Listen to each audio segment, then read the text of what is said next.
And following my channel under my Crafty Styles, please do. It'd be nice to see you guys over there. And I miss everybody.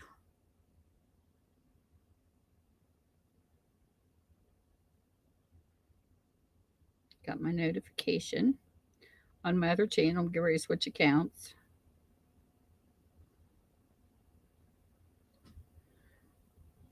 No. Get over here.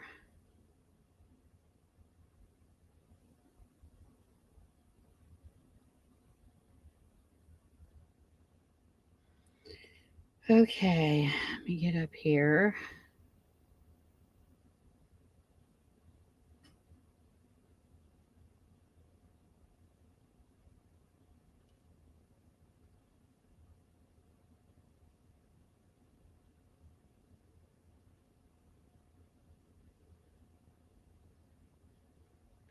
Tita!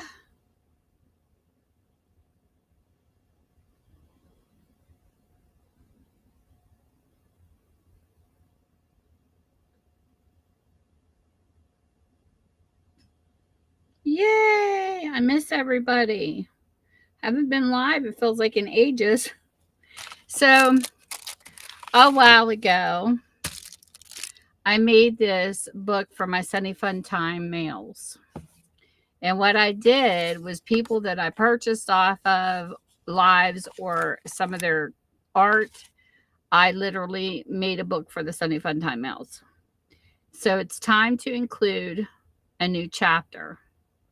I think I'm missing a couple people I still got to add. I don't even think I've done your sales in here. I'm going to have to put your name in here too, Tina. I have JD. She was one of the first person I ever bought a junk journal off of. She's in Australia. She goes by Willowbound Journals. She actually has a vlog, I think, somewhere too. This is her. She changed her email though, but Willowbound Journals, and Uni Desiree is how you say her name. We call her JD. So she's a lot of fun. And then we had Patty Lang. She has a lot of old stuff, and I had a page made up from things that I had gotten off of some of the sellers to represent them. And then here was Amy. She likes Halloween and spooky stuff, so this was Darkwood Sanctuary. This is one I have bought off of her in her papers. And then this page is dedicated to Pearl. I call her Pearly Poo. This was from some of the things I got, and I just wanted to do a 2-page spread on each person. This is Michelle Scott. She loves grunge. So I had to stick, because she likes Paris and stuff like that. So I stuck some of the stuff I bought off of her in here. And she likes pink. She's a shabby girl. So I put that over there. It's a piece of wallpaper in this. And then this is dedicated to care. I absolutely love this section. This is for the Disabled Artists Foundation. Hey, Brandon.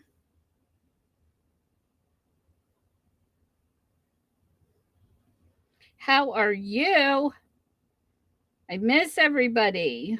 I was actually down sick.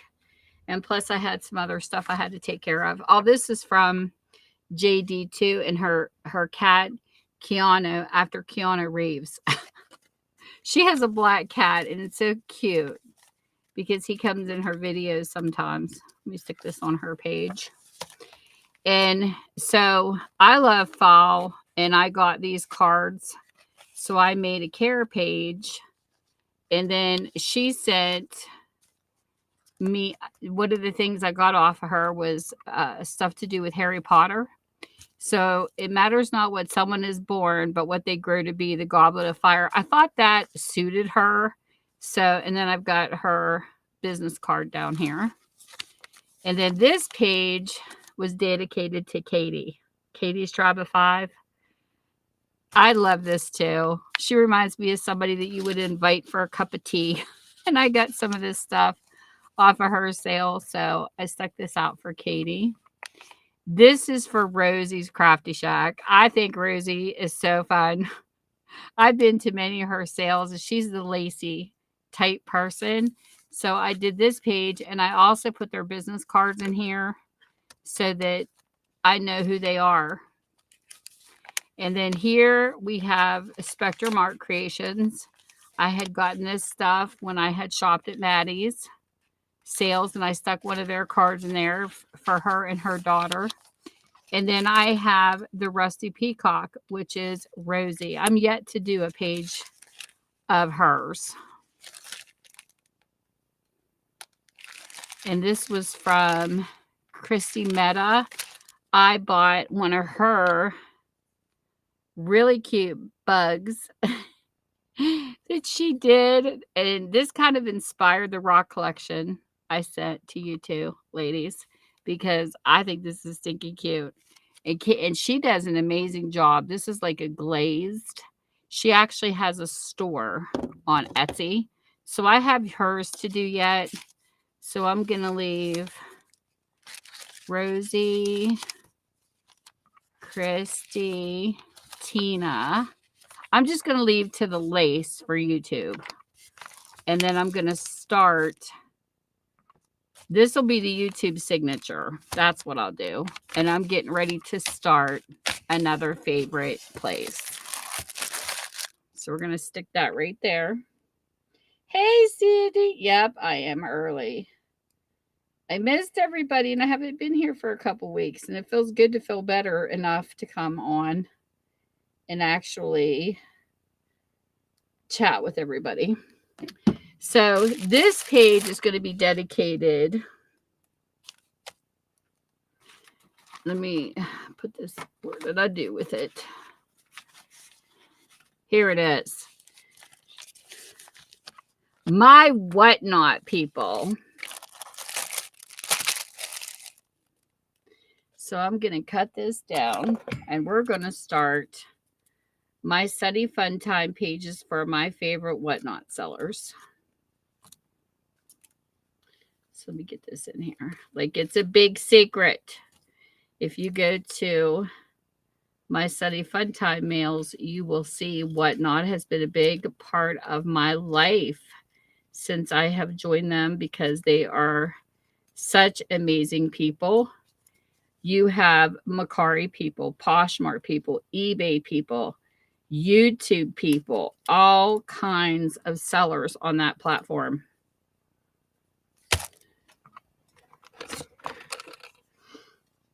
And it is so cool that they bring to life.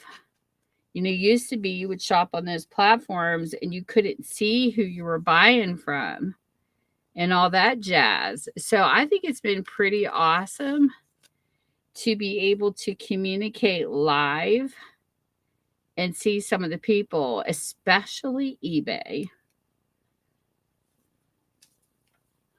So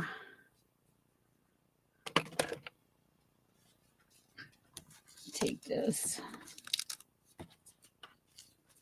throw this in the garbage. I've got a garbage bag here almost full, so I'm going to use this one. Okay. And since it's too big, this is what I'm going to do. This is going to be cool.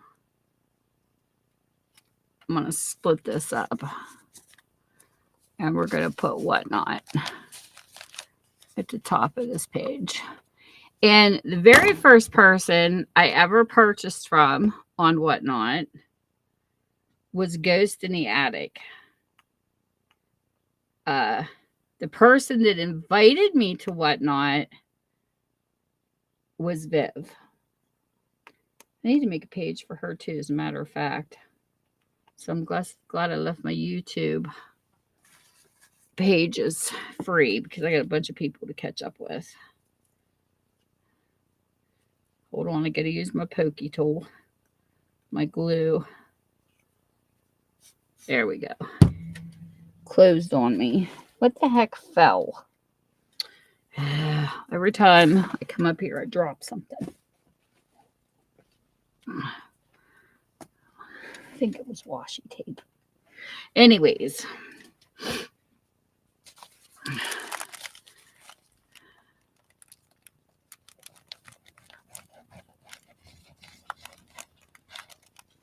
So I went in and Viv wasn't selling that day. She told me about it, and I thought, I'll check it out because it's mostly a pure auction site, even though some sellers will bundle. I know Love Sunny does. This actually came on a package that Go Gadget sent me. So I took it off. But Ghost in the Attic doesn't sell on there anymore. But the reason why I picked her is because I loved her name. Ghost in the Attic. I thought, ooh, and she had a ghost as her like little avatar. And it was holding a lamplight, like the old kind of candles that you would hold in the dishes. And when I saw her, I thought, oh, this is going to be so cool to meet somebody. So she was the first person I entered over there. And I love it that I met these people because they are so supportive. It's different because I've met different kinds of people on different platforms. And yes, some people are very competitive on YouTube, which gets ridiculous and gets on my nerves. So Whatnot is more of a reprieve because they're not stepping on people to gain subscribers and using people like a lot of people on YouTube do. And I don't care. The good, the bad, and the ugly is everywhere you go. But I love the Whatnot people that I found because they are so supportive. Like they will tell you when other people are having sales. They feel that the platform is big enough for everybody and there's not jealousies and a bunch of crap going on over there like over here. I mean, if there is, I don't see it. So it's great. And they do these trains. Sometimes it's for a 24-hour period. Sometimes it's a whole weekend. And you get to meet different sellers. Like they'll pick a theme, like we're going to do an ephemera train, so it's all paper, or they'll do kitschis, or they'll do just whatever the theme they pick. And their raids actually on YouTube, I'd have to put a link in here and say, let's go raid this channel. Over there, they have a way to do it with the backslash. You used to do this on Yahoo. Booters used to actually use this program, clear back in Yahoo chat, where they drag you into the next live. And you don't got to click on nobody's name. They'll do a raid and backslash it, and they pull everybody into their stream and they do a raid. And I think that is so cool. Back in Yahoo days, it was an abusive tactic. You'd be in the middle of chatting like we are, and then all of a sudden the room would say you're not in Kansas anymore. You'd be like, what? The room and everything changed, the chat room. And yeah, it used to be an abusive thing back in the day, but it's a good thing on Whatnot.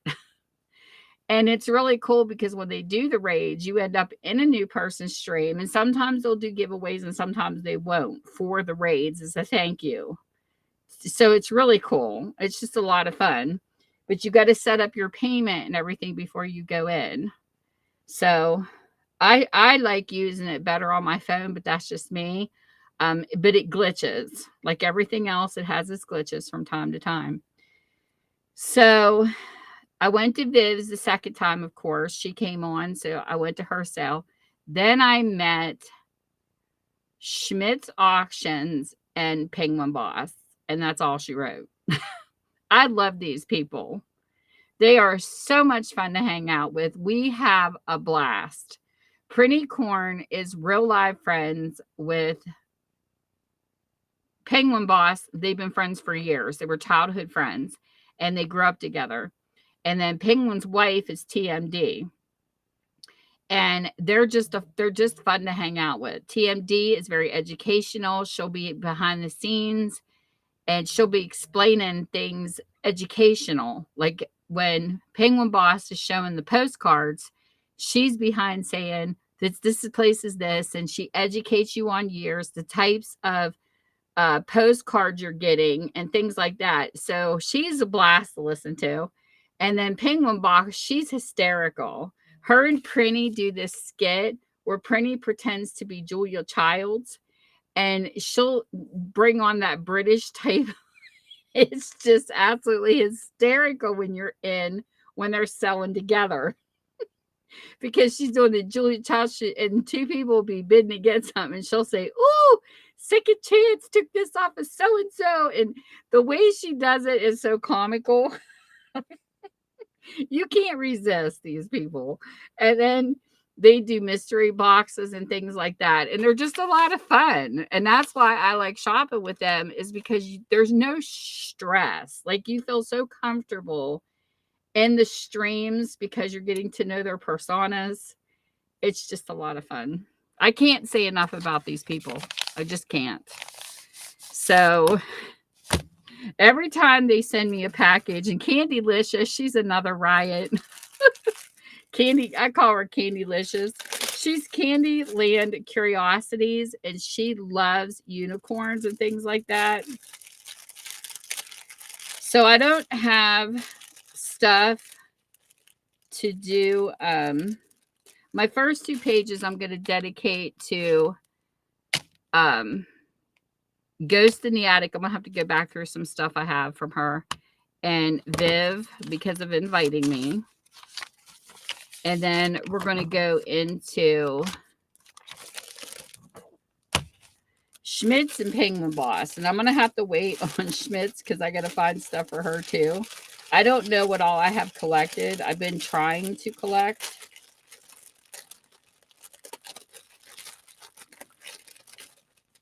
But we definitely know what this page is going to be. Penguin Boss. We're going to try. I cut these off of the boxes when she mailed them. And I'm going to try to preserve these. So we're going to do a penguin page for Penguin Boss. I don't know if I'll be able to get these stickers off or not.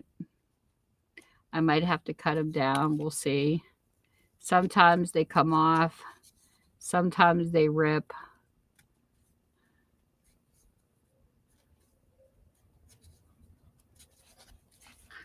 I don't know. I tried to conserve items. I don't know if it's going to come off or not. I don't have my undo down here either. It's upstairs.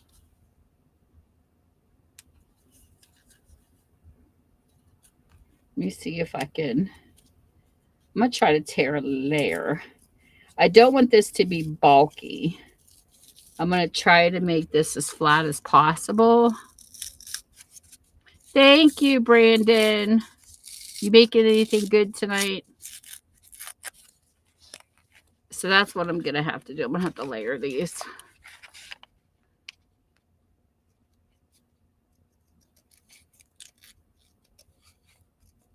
And I actually have the honor when I'm over there to mod for Penguin Boss. And I thank her so much for making me a mod because they are such special people. They really are.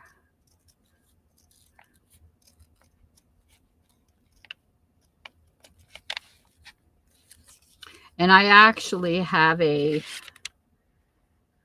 think I have a bookmark somewhere too that they made, Penguin Boss made, or somebody made for her. So we're going to do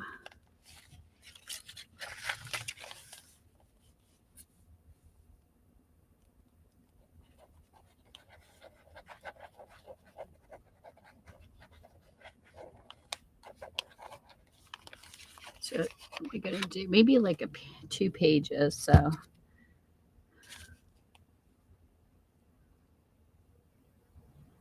maybe I'll do a 2-page spread. But I want to do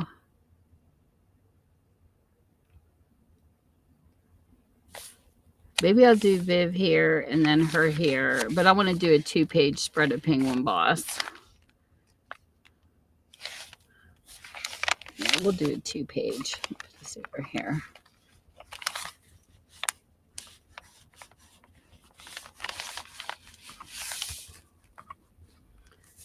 Where's my markers?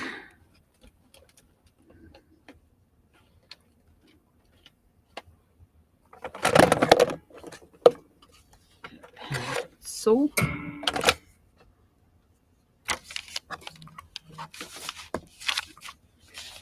Do this first.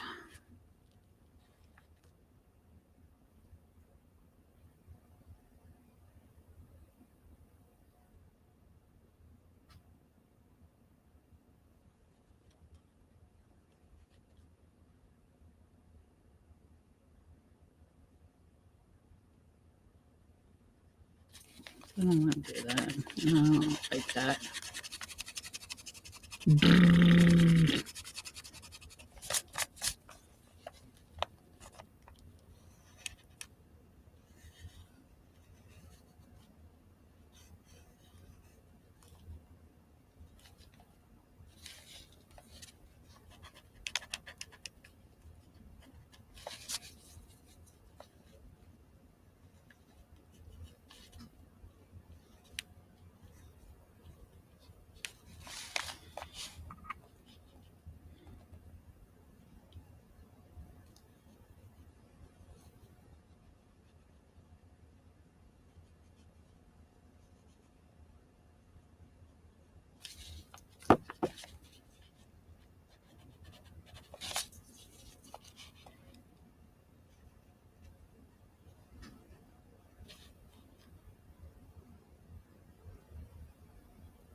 John!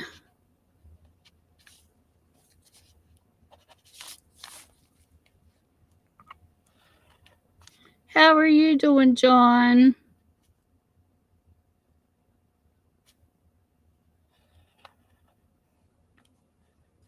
Long time no see.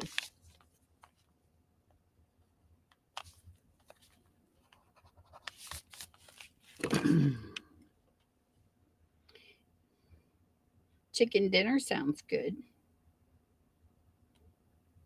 I actually had a Devour noodles. Are you ready for Christmas? Why is my markers missing? Oh, they must have fell out of my container. I was like, what? Okay, so let me find. We'll do this color.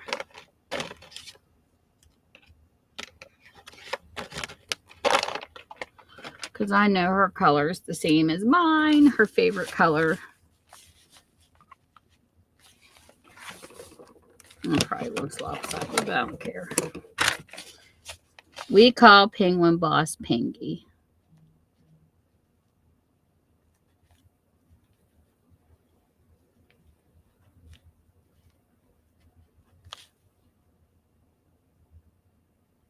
Hey, Ty, how are you?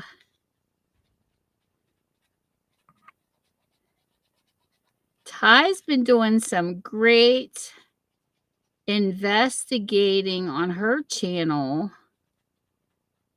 She's covering an HBO show, but she's talking about the real characters, and boy, has it been interesting. I don't get HBO, so I don't get to watch the show, but it looks like a good one. I like the older shows like Downtown Abbey and that. I think they're fun.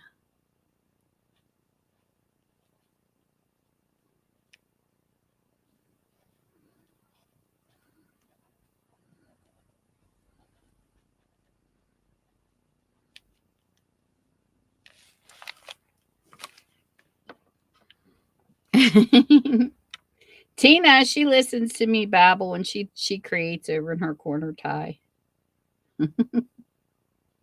That's what she does. How's your puppies getting along? They getting along good? Mine's upstairs, laying in the recliner, being her spunky self. She snores. I swear she has a dog purr. You get to petting her and she makes these rumbling sounds. It sounds like a dog purr. It's so funny. I told my husband I don't think I've ever heard a dog purr like her.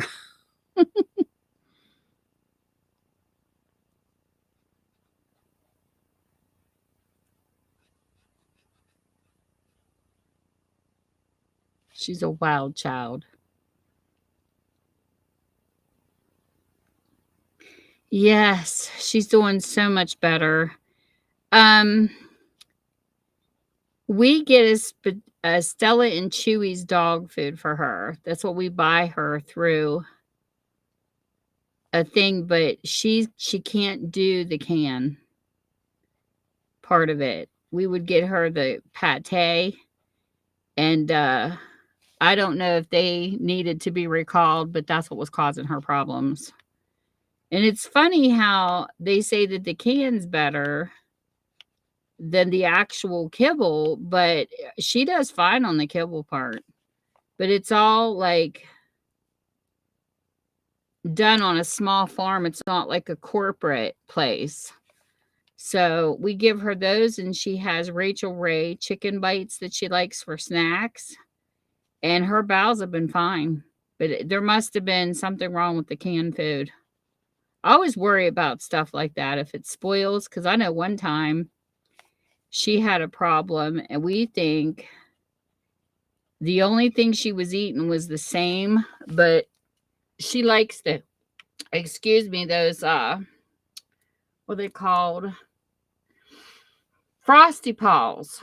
And you get them in the frozen section at Walmart. And I think, honestly, that whoever delivered them, I think they unthawed and they refroze them and they made her sick.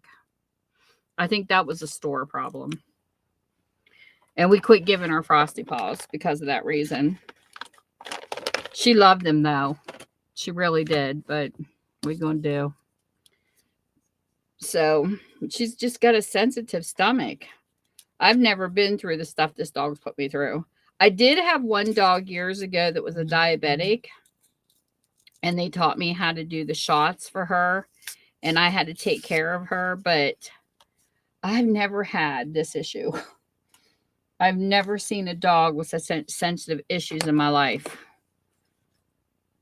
But I did check the recalls because I think there's not too many brands that haven't been recalled.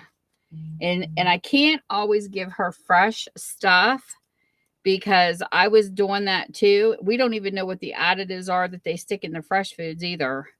And I was giving her like chicken, and she had gas so bad with the chicken. It wasn't even funny because I was baking her chicken breasts and stuff, because sometimes I will still do that.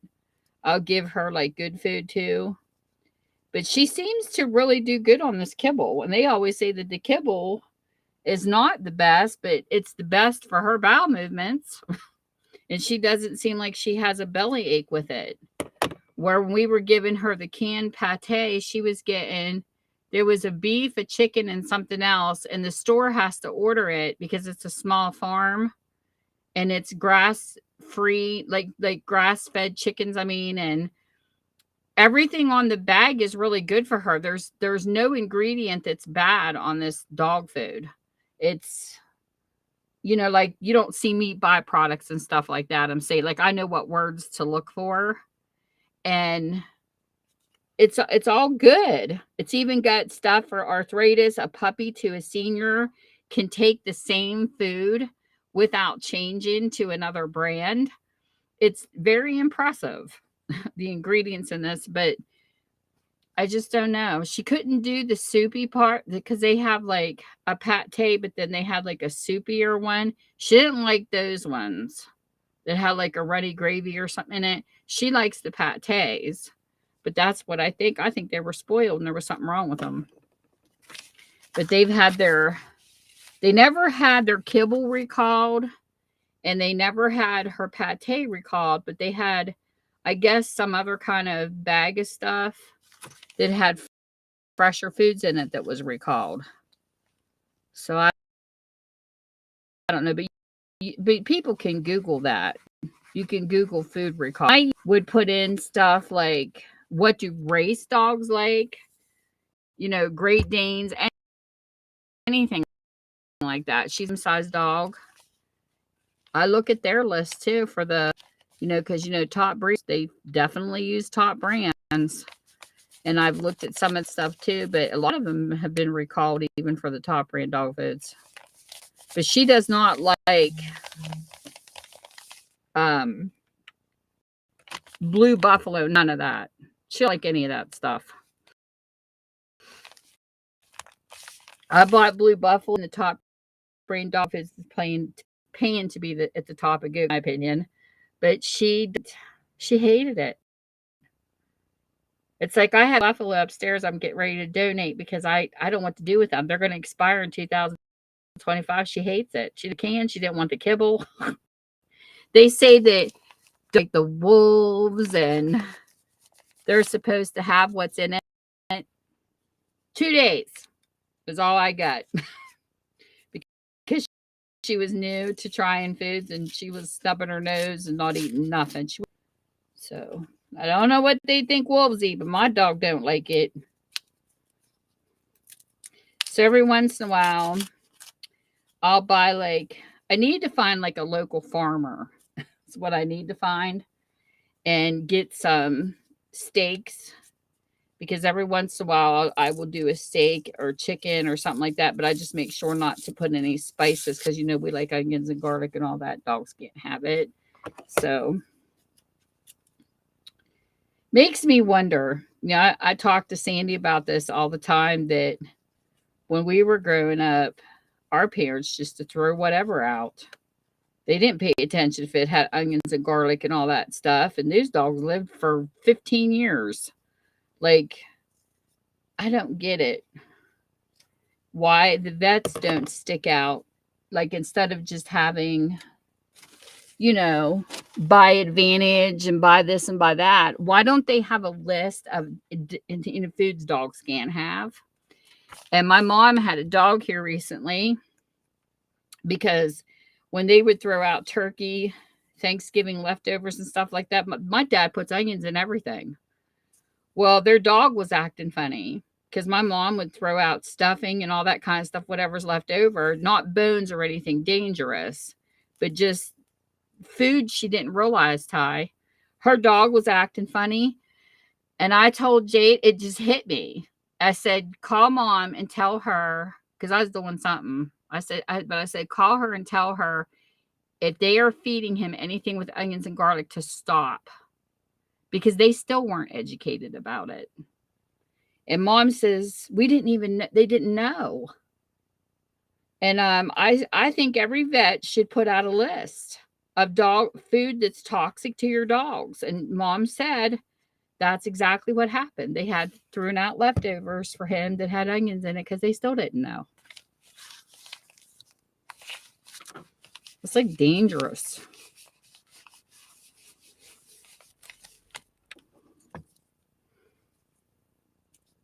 And I wonder how many other people are out there, old school, that don't know. That they don't have a clue. And she was like, oh, we didn't know. And I said, you wouldn't, Mom, because when they were raised on a farm, they threw out whatever and the dogs ate whatever. They had no clue. But I think there should be a toxic list. And my cats, they ate everything. My cats lived to be 21 and 22 years old. And let me tell you what, they love chocolate ice cream. They love barbecue chips, Fritos, or cats can have anything. Mm-hmm. And their main food that I fed them was Meow Mix. So I gave them Meow Mix because that's what they preferred. And I would give them some treats. Heather was a little bit more picky on the treats than Hope. But 21 and 22 years is a pretty long life.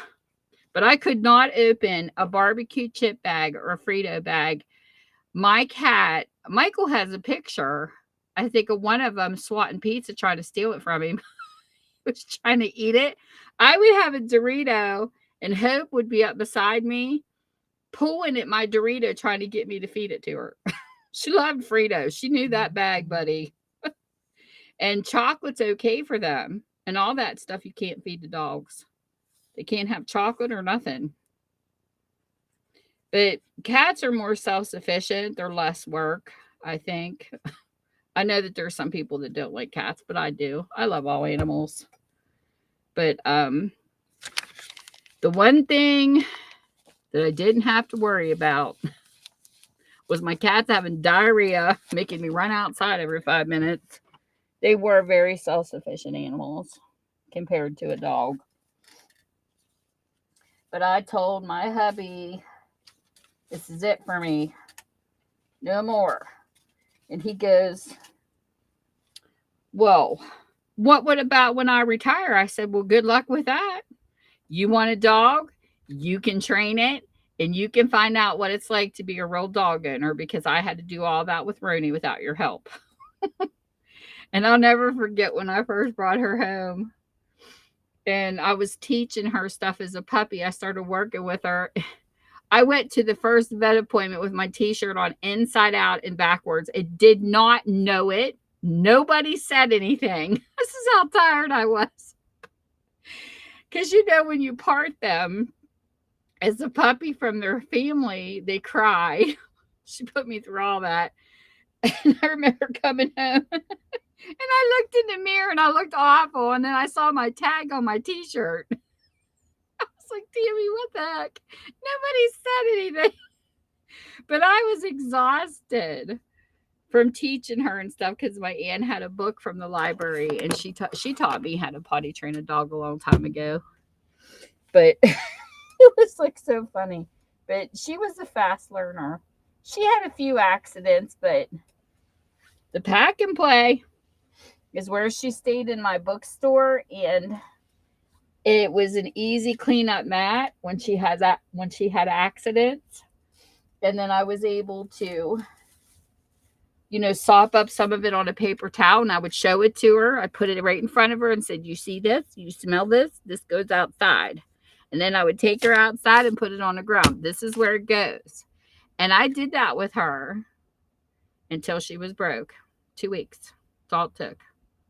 Once she get the sniff in the ground, now it's like forever. For her to find a pee and poop spot, she'll stand out there for 15 minutes like, really, Roni? Just go. But you know how our animals are. Oh, she's so funny. But she's been definitely an education for sure. Gotta love them. Gotta love our babies. Okay, and here was some more stickers that I collected. Now, these are cute. A Penguin Boss set these as thank yous. Aren't their little thank yous cute? So, like I said, I saved what I could off of the Sunny Fun Time mails. And these books are representing my Sunny Fun Time people. But I love that. I love that app. Oh, it's so addicting. The only thing is my bank can't keep up. Because every time you buy something, it's one at a time.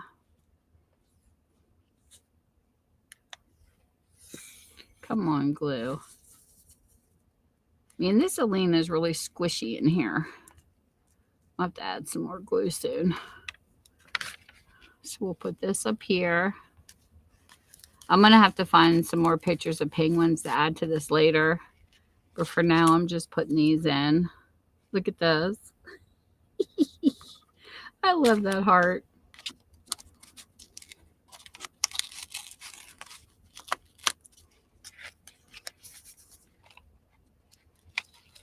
The Penguin Boss, we call her Piggy. She's so funny. We have such a blast on their live streams on Whatnot. Let me get this one.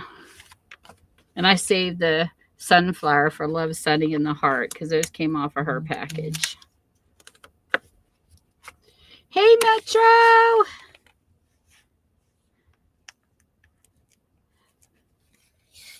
How are things going your way?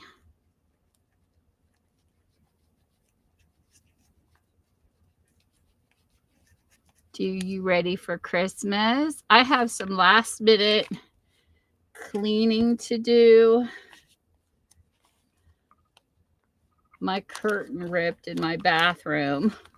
Ugh, got a little hole in it, so I gotta, it's an old curtain. I'll probably repurpose it into something else, but I gotta clean my bathroom window, put a new curtain on it, and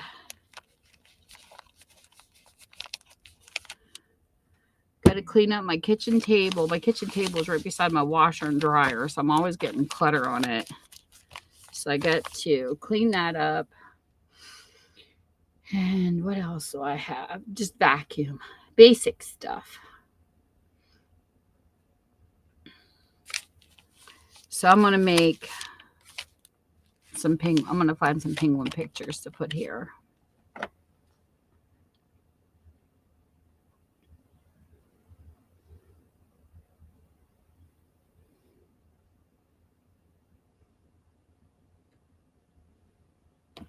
So we'll do, I'm going to put Ghost here so I know. This is Ghost's page. This is going to be Viv's page. 2 for Penguin and TMD. And then I got to do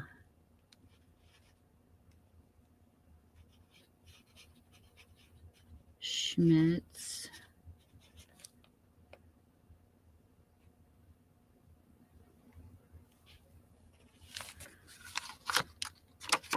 Who else is there? Oh, Prinny.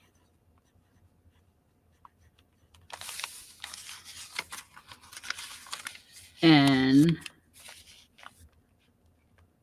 Amanda.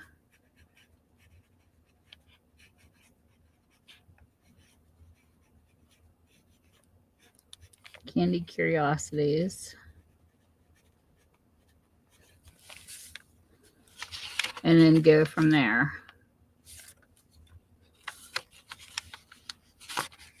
In Prinny, I actually have, or no, is it Amanda? Yeah, Amanda.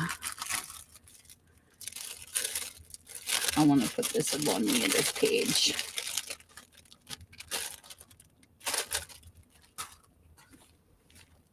Because she loves her unicorn, so I'm sticking a unicorn sticker.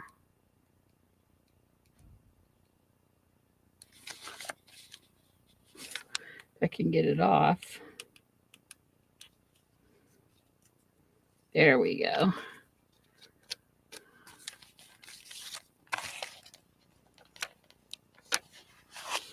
We'll put this right here for Amanda.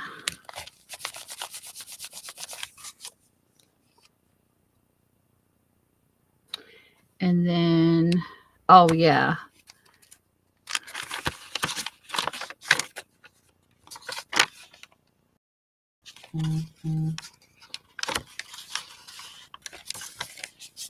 I got to do Sunny.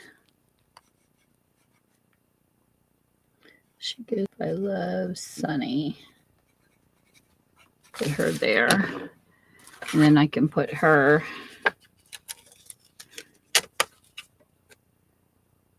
Radiate positivity. I'll put this up here.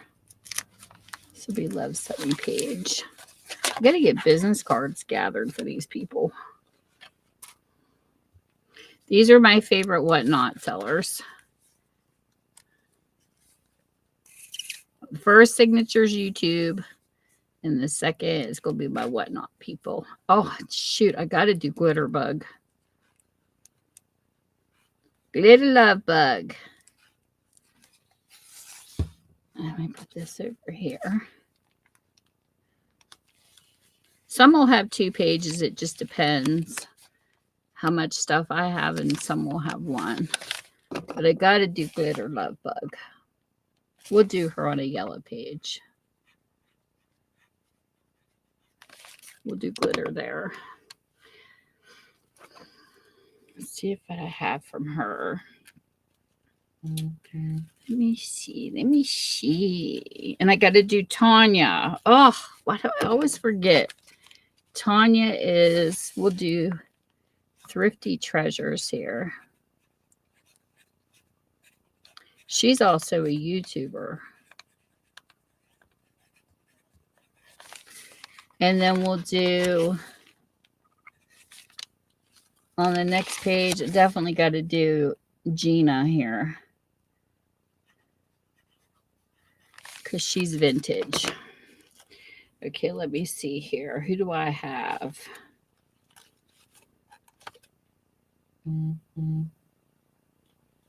Okay, this is Viv's. This is Viv's business card. Kidlet. Oh, I haven't seen Kidlet in a while.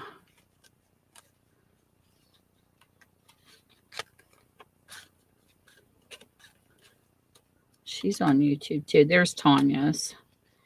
Here's Thrifty Treasures. Here's her business card. So we'll do her on that page.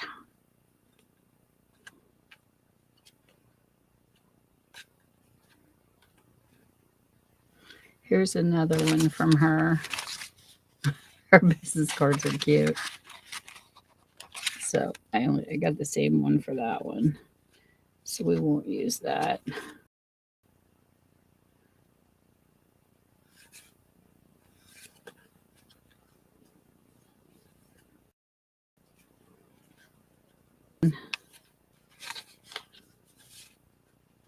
We'll do Kidlet. I got to do a page for her too. So we'll do, let me find, we'll do her on this side. So I got them lined up.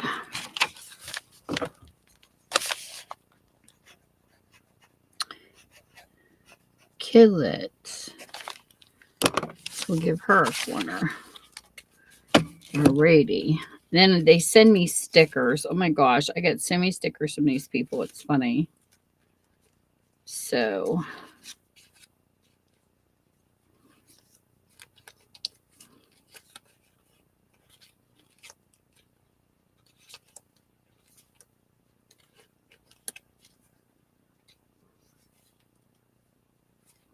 stickers are so comical.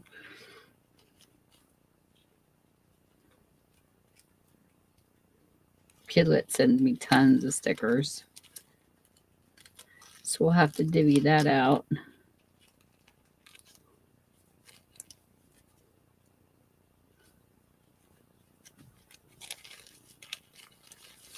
Put this away.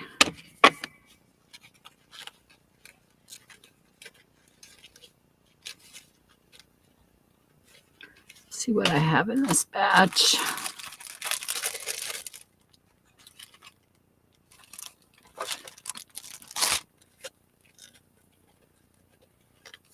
And I got some messages from, oh, I know what I want on put on Printy Corns. My gosh, she's such a riot. Let me see what we have in here left.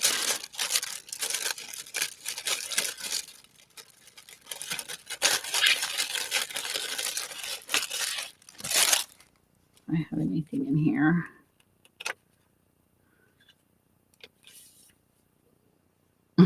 Amanda.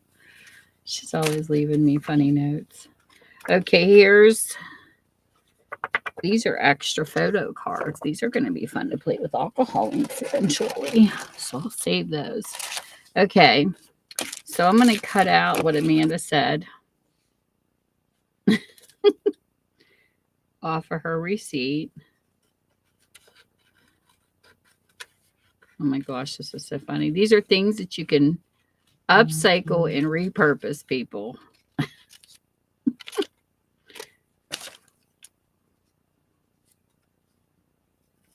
Okay.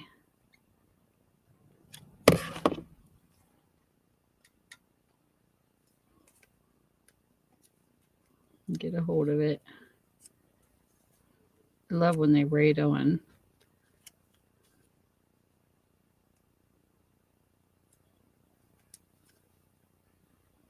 Their return label thingies. Because you get an automatic sticker. If I can get a hold of it. Thank goodness I got nails. Sometimes I can't even get it with my nails. Come on. But Amanda, she was doing a thing one night. Oh my gosh, she's a wild child. She had feet pajamas on and decided to do a dance. And oh my gosh, we were laughing so freaking hard. Marta recorded it.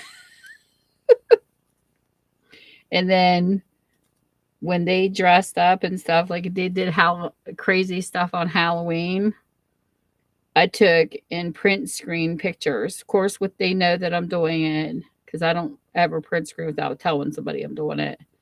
And they're doing a whatnot scrapbook. You should see some of the pictures I got. Oh my goodness, they are hysterical. One of the guys, him and his wife so over there, he had a rainbow mohawk and he had lights in it twinkling. It's the funniest stuff. Oh my God. They are such a ride over there. I'm not kidding. And I got a print screen of that mohawk in his hair. And oh my gosh, it is hysterical. Because they've met each other. Like they're all excited because they're having meetups and stuff with other whatnot sellers. And it's so cute how they're making really close bonds over there in friendships. And I told him, I said, you can put this in the whatnot scrapbook. And I think they're going to do it. And Penguin, she came on as Penguin Pingu. She had this big wig on. Oh my gosh, if you guys would see these pictures, you just would die. And then here recently, she was dressed up in something, and then Penguin Boss, she has that Julia Child's voice. She had this top hat on. I got pictures of them on my phone. They're so cute. Crazy people. I like hanging out with crazy people. Come on, why is this not coming apart? Ugh. I can't get this one started.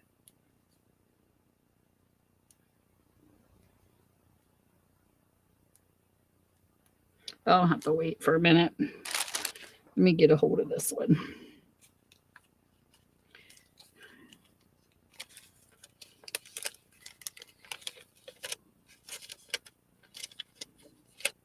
Here, we'll just tear this one.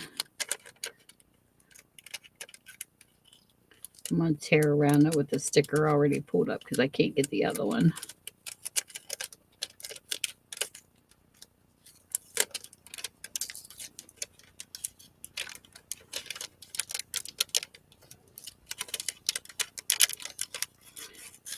We definitely need some laughter in our lives. She says, thanks, Boo, Amanda XOXO. So we're going to find Amanda's page.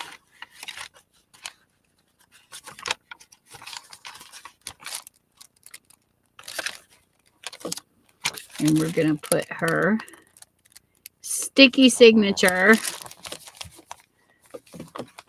right there.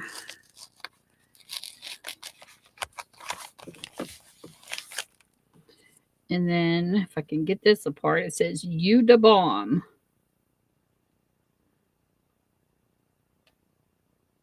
Can't get this off. Ugh. It's being stubborn.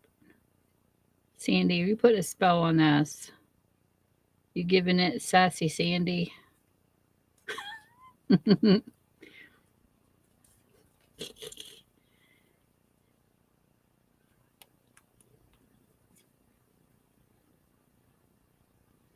Well, that's good. You busy?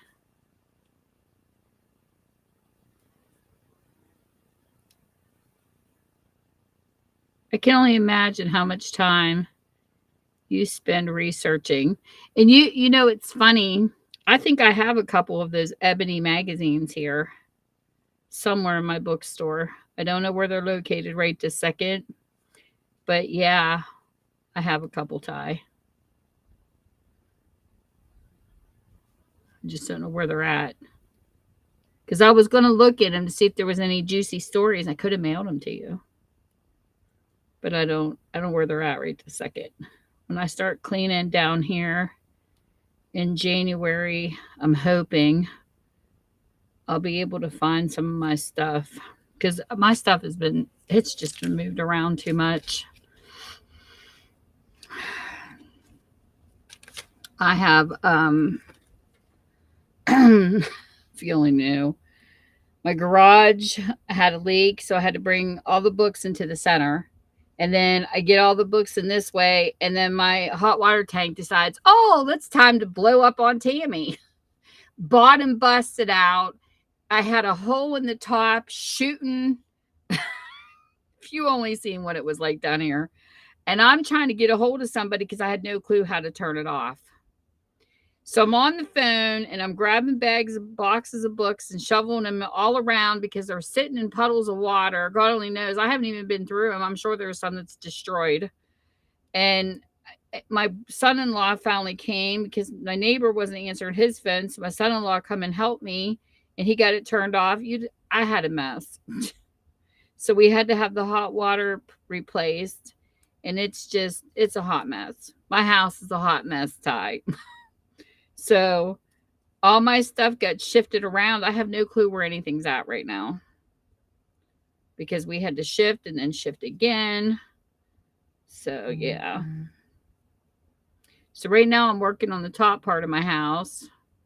Sometimes I wish I could take and move everything out of my house and power wash it and move back in. You know what I mean?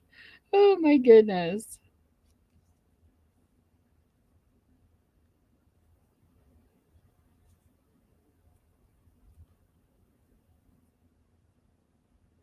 Oh, you're going way back there. So you're not going to be reporting on any of the other stories? Oh, but Ty, I like your messy stories. I like the ones you find on when you would find them on Twitter. When it was just everyday people. You know what I miss? I miss that one game you used to play where you would say what the crime was and we had to guess the authenticity. Oh my gosh, that was hysterical. And I'll never forget when you did that one. I never got to tell you the story in your stream about the guy that stole the pizza. And I said, definitely a white guy. You were like, Tammy. Well, I got a story for you, Ty. Since you shared your stories, I got to share one with you.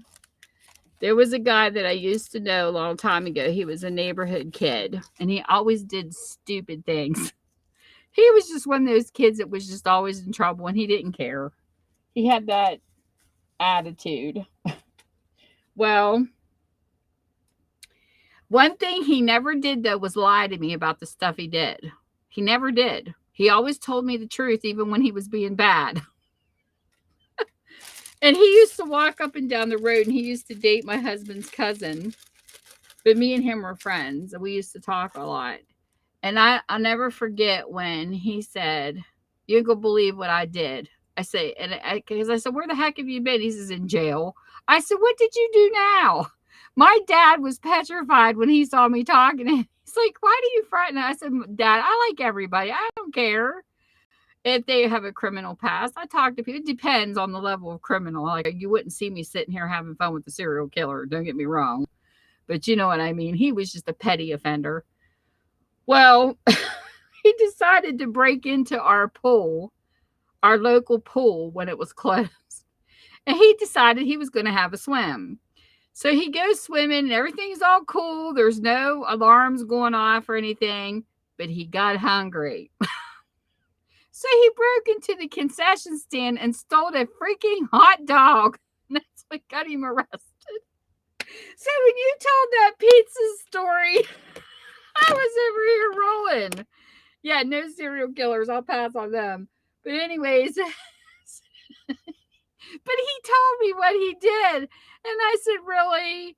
You got arrested over a hot dog? not for swimming and breaking in the pool, but the hot dogs will get him in trouble. So then, because he has the bad boy persona. And when you told the story about the pizza, I knew it had to be a white guy because of his stories he used to share with me. So anyways, he come out and he told me, he says, he was always in trouble. So when something happened in the neighborhood, they just assumed it was him. Well, there was burglaries going up the road from us off of this guy, and he was the grandfather of a friend of my parents, and somebody was continually robbing him, and they blamed him. And he stopped me in the car, and I was driving home, and he stopped me, and he's like, "You're not going to believe this." He says, "They're trying to arrest me for these robberies." He says, "I swear to God, Tammy, I didn't do these." He says, "You know that I would tell you the truth." And he says, "I did not do this." And he said, and the cops are looking for me. So he was like trying to hide from them. Well, here it come out, it wasn't him. It was their grandson. He'd gotten into the wrong crowd and started doing drugs. And he was the one that was robbing the grandfather. And it wasn't the guy but he told me the truth. He was a criminal that never lied to me. It's not crazy. Oh my gosh. But the paths that we cross in life is very interesting. The people that cross our paths are really interesting. And he's gone now. He ended up dying. He had something wrong with him, medical condition. And he's my age. He would have been my age. I think maybe like a year older, a year younger. I don't know, but he was close to my age. But it's sad that he's gone because, man, I really miss his stories. He was so amusing. I know, he was hysterical. Yes, I love that game. That game was so entertaining because it was just fun. Ty would do these random things on her lives. You guys missed it. And that game was a blast. She would give us this whole scenario, and then we had to guess. And it was hysterical. Like, what race would do this? And I loved it. The game was a blast to play.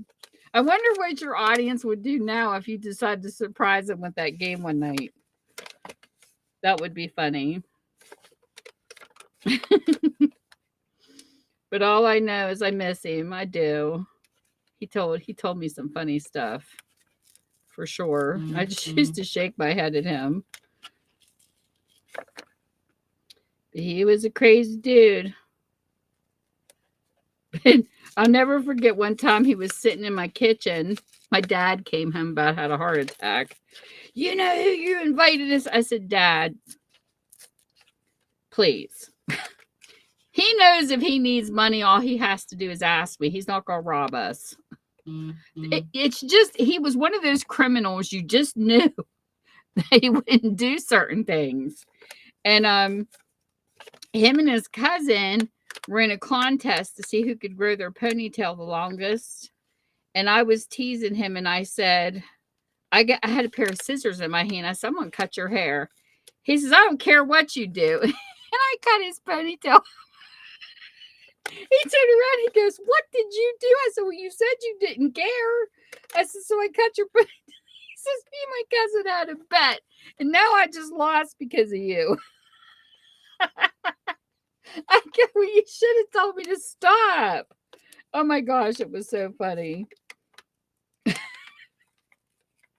Oh my gosh, the stories of my childhood, I swear. They can be so amusing at times. Too funny. But it's sad. It's sad that your pizza criminal made me remember so many times when this guy was alive. I mean, seriously, he used to share some of the funniest stories with me. And one night, because he used to talk to me all the time, it was so funny. We never dated or anything like that. We were just friends. So men and women can be friends out there. For you guys that think they can't be, yeah, we can. He come to my house one time and I wasn't home. I was staying at a friend's house and my bedroom was upstairs and there was a patio here. My bedroom was the top floor. My parents was right under. He's throwing rocks at my window. And I wasn't home. And I didn't know he was going to do something like this. He'd never done that before. And so when I found out, he goes, I ran into him like a week later, and he's like, "Where were you last week?" I go, "I was staying with friends. I was throwing rocks." I said, "You did what?" I said, "My dad would catch you outside my window. He'd shoot your butt." I said, "Can't believe you were throwing rocks at my window." Oh my gosh, it was so funny. He goes, "Well, I wanted to talk to you." He says, "I always like talking to you." He says, "You're such a good listener." I said, "Yeah, because I get to listen to all your crimes." My gosh. God rest his soul, though. Poor kid. But he didn't have a very good life. His dad was a drunk, so I can understand. A lot of people that get in trouble, not all, but some, they get in trouble for certain reasons. And that was one of his. I think that's why he was always in trouble. It was more for attention, to be honest. So Pretty Corn is a seller over there that I pick on all the time. I call her my favorite pole dancer. Thanks, Ty. And I was on TikTok one day and I saw somebody dressed up as a unicorn and they were pole dancing. And I sent her the video, and this is her thank you tag. She's got a pole dancing unicorn. I think that's hysterical. So this was on her package as a thank you. So I'm adding it to her page. Oh my gosh, this book is going to be so funny when I'm done with it. Yeah, I miss his stories. I do. I have met a lot of wild people that's crossed my path in my lifetime. Good, bad, ornery. My one aunt, I was telling Sandy earlier, my Aunt Ellen. Gosh, I miss her. She was like a Betty White. She's so goofy. And it was nothing like sitting in a bar with your friends and my little great aunt coming over, sitting down, wanting to have a drink with you. She was a wild child. She was. I miss them. I miss some of the fun people I had in my life for sure. But yeah, I wanted to share that story, but I didn't want to. I was too lazy to type it out in your stream. But I'm glad I get to share it with you tonight because it was a good memory of him. It was just too funny. It was too funny. But when you meet some of these people, it helps you with Ty's guessing game. It helps you guess what the race is because it's so funny. I'm thinking, yep, only a white man would go and steal food and get busted. Oh, that's too funny. My husband always told me, if I'm going to be a criminal, it's going to be for something big like a bank robbery. He says, it ain't going to be over no hot dog. He used to say that to me all the time. I'm like, well, we're not robbing banks either. Some of those heist movies are funny when they have those older guys in them that they show on TV. They're hysterical.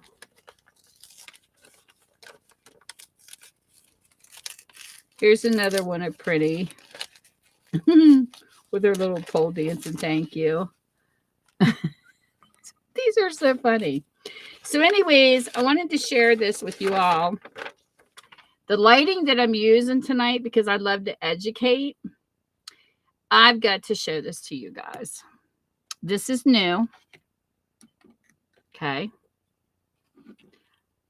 This is a little light with a little tripod. Just saying. I never thought I would like a ring light.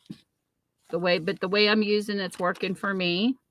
It's got different modes. You can turn it to a vintage, turn it down, do all this cool stuff with it. And I just want to tell you, this was at the Dollar Tree for $5. I kid you not. So if you have a local Dollar Tree, go check it out. The tripod's not the best. It's probably not a tripod person when it comes to things. I like using the arm better because it just works for, but it's got like a wobble on it. You can set it up a little bit or you can lay it all the way down, but there's no lock to hold it up. You just got to pray it stays. But just wanted to let you guys know. Excuse me, you can get this real cheap at the Dollar Tree. So I decided to try it tonight because the other lamp I have that I was using. Hold on a second.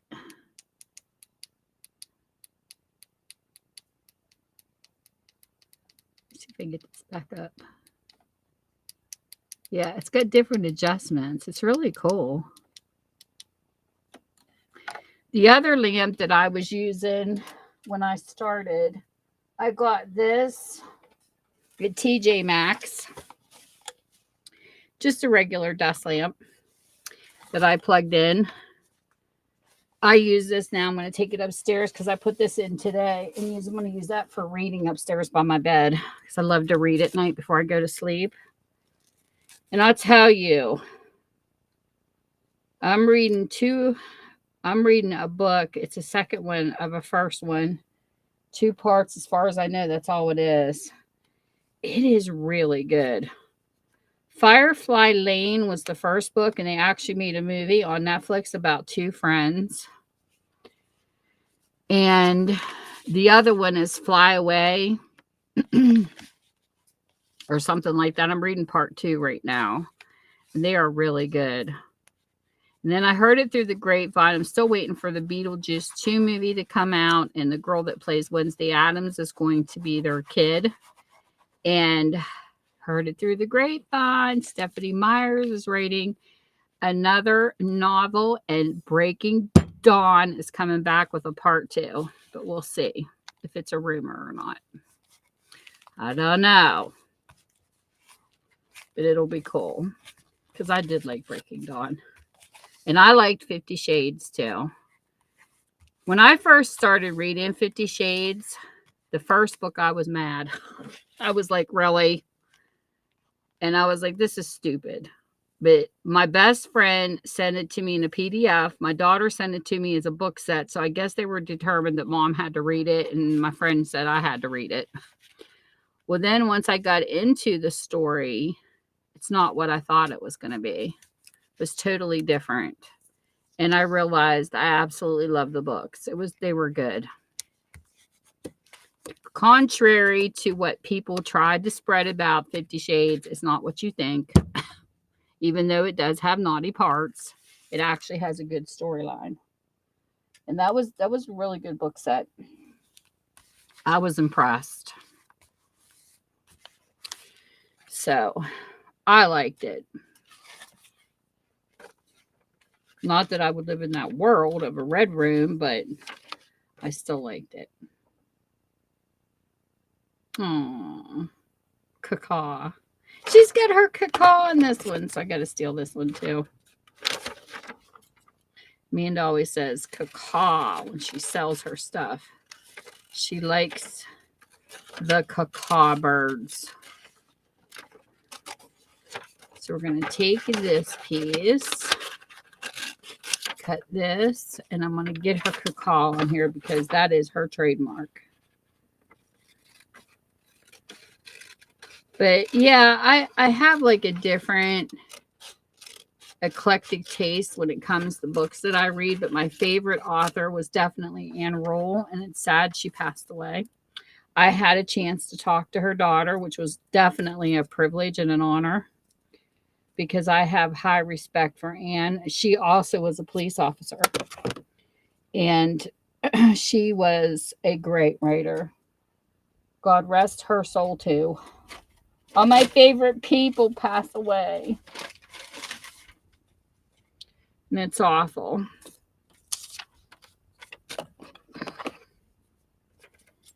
But I liked how Anne wrote when she did her book. She was really good and orderly. And believe me, some people can really write pretty crappy. I had this one book. It was a true crime book one time. Oh my gosh. It's called like Little Boy Blue or something. It was the dumbest book ever. Whoever wrote it did a terrible job. Sorry if you're out there listening, but your book sucks. Because it did. And I'm an honest critic when it comes to stuff. But that book gave me a migraine. Like I literally had to just put it down because it was that bad. They had you in the past, in the present, in the future, in the past. It was terrible. You had a headache trying to figure out what the heck they were talking about because you didn't know what if you were in the present, the past, or whatever. I hate when people write books like that. Should have just wrote it in order.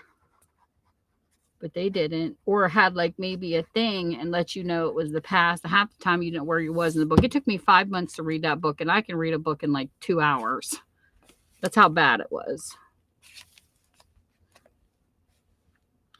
We'll put this over here. Her caca. This one's not going to fit, but I'll save it for something else. But yeah. But since I have been on here, I've been blessed to have talked to some authors. I've been, an author came to my bookstore and we did a talk and he published my bookstore in his book. And my name has been published as a thank you for support in Australia in a book. And I met an author through Whatnot that has my name as a thank you on the very front book of her page. She thanked people who supported her book when it was sent out. Her name is Gina Stell, and she writes Hope, and she's got a second book out. She's a very nice lady. I've talked to her and her husband through Instagram. Very nice people. She's been signing her books at Barnes & Noble. So I thought that was really nice that she put it in her dedication part as a thank you. I thought that was really cool. And her husband created a thumbnail for my YouTube channel. So that was nice too. None of this would have happened if I wouldn't have been on YouTube or Instagram or whatnot. Like I wouldn't have met these people. I even had an eyeshadow made after me. Did you know that, Ty? There was a company that I was supporting.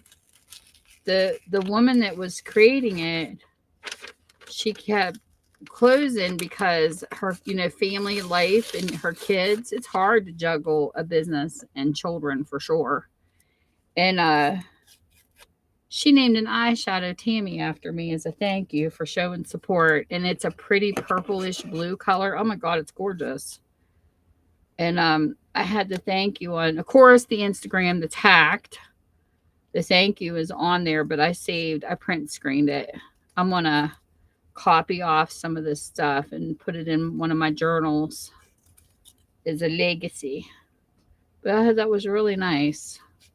She shocked me. She was a real nice girl. And I'm still friends with her on Facebook.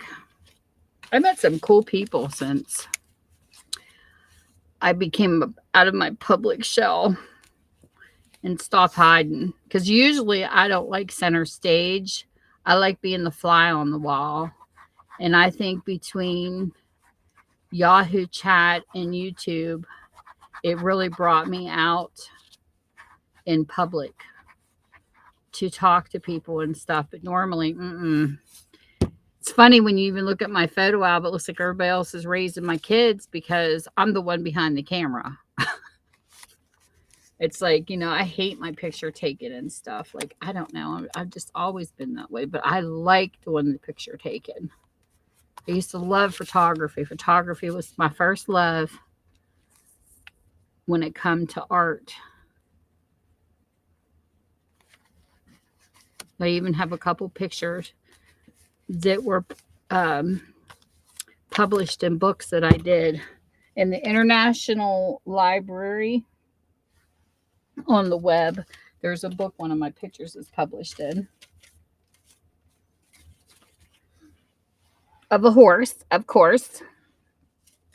And it was an accidental photo because, I don't like following rules. And I took the picture towards the sun, and the horse came out in the middle of a sun ring. It's really pretty. Good night, Ty. I think everybody else fell asleep. They're hiding in the corners. Wake up, people. You have a good one. Thank you. I like it. I like this lighting. I think it turned out brighter than my other lamp. It's working. You don't got to hide. You're making Ty do all the conversations.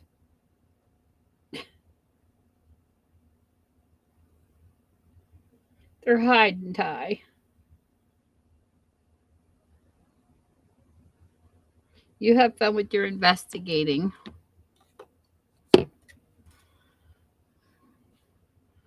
Okay. So I got more printing here.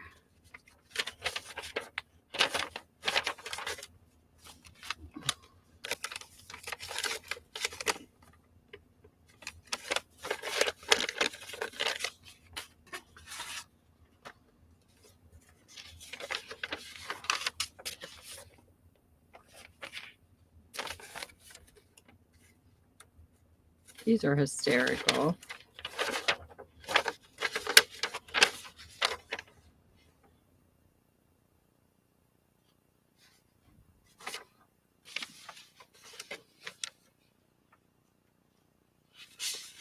So we have 3 of those for printing.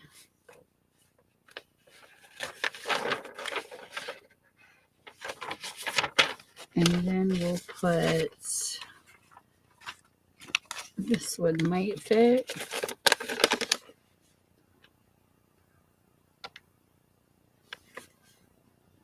Oh no.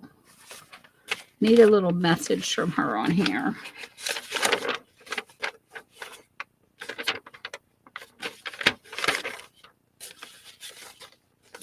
This one might fit. Let's see. I'm going to cut it and find out.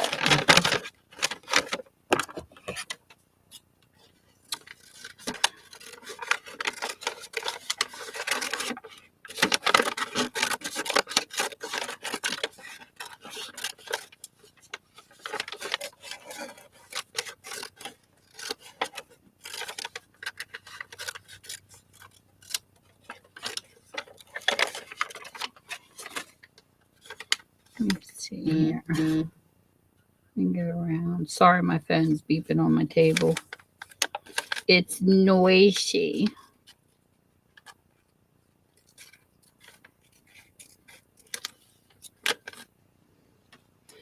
This down in here. Okay. This will fit right here. Well, a little bit will. I want this part to show. That's what I might do. Just let that stay folded in and just post that there because I want her signature to show where she signed a printy.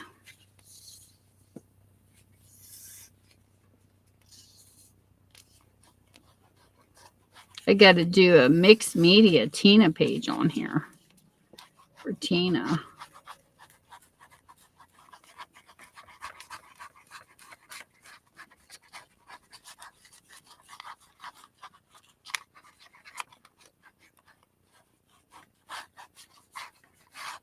Okay. I have to go through some of your art that I got. Put it on your page.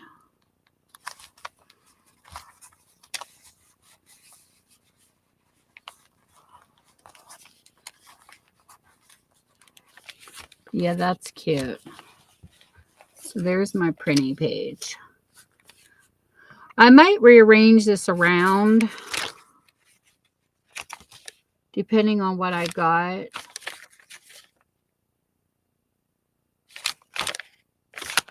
I might do 2 pages for printing. It just depends on what I find that I have.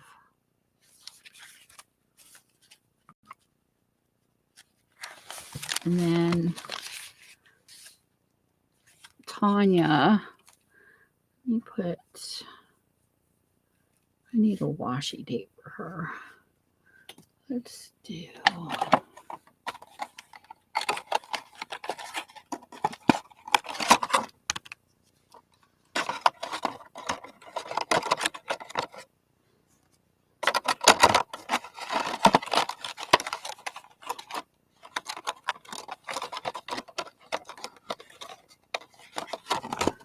let's do this for her business card. Her business card's so cute.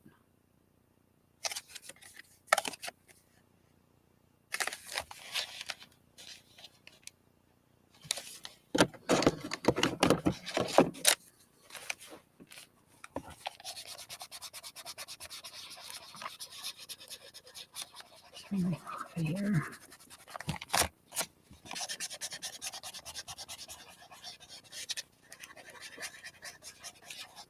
But I'll deck these out with what represents their channel when I go to finish them. So we'll do this.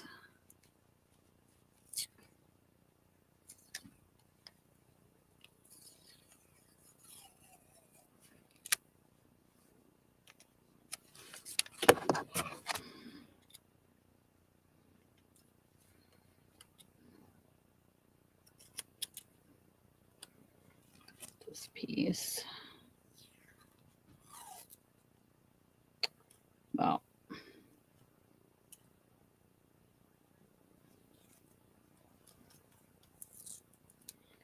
I being a pain. Oh, this is one of those washi tapes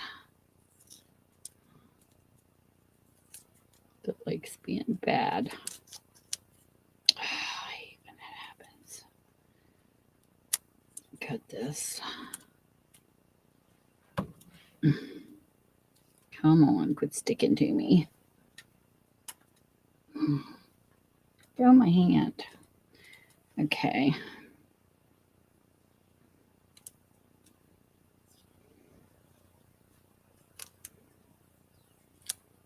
Okay, should be enough.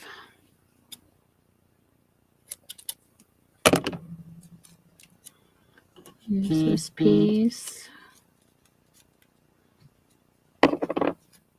And then cut this one down some. I hate when they rip. Okay. We'll take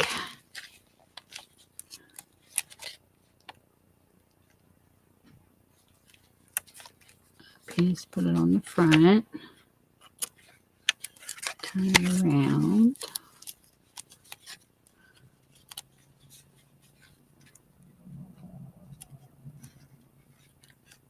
This piece.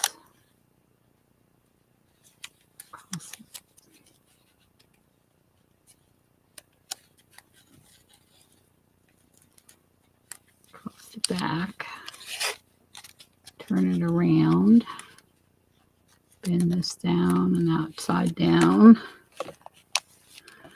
Shoot, I lost her page. There she is.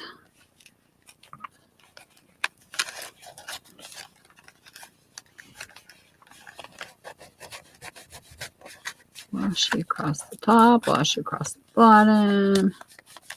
Make it a flip. So there's Tanya's page. I got to get more business cards from some of these people. And then Viv.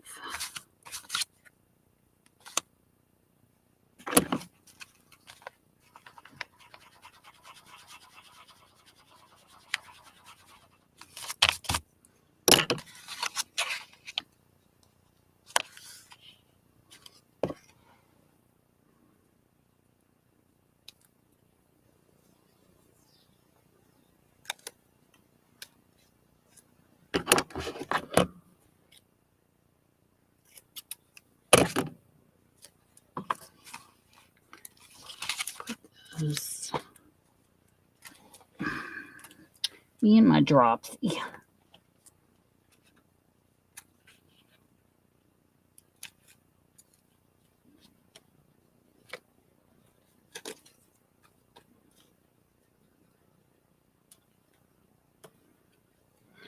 We'll put hers here.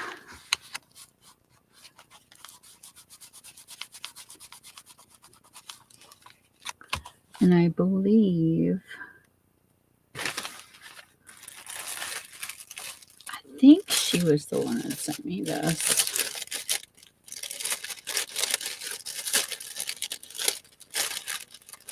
I'm not sure. I'll have to figure that one out. So we got hers in there. I probably didn't put it over enough. Yeah. So hers is done.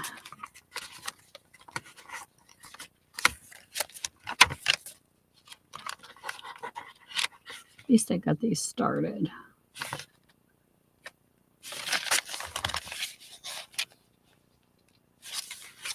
Then we'll put the kidlets over here. This eraser sucks. Where's my other eraser? Let's do this one. So it gets ripping my page.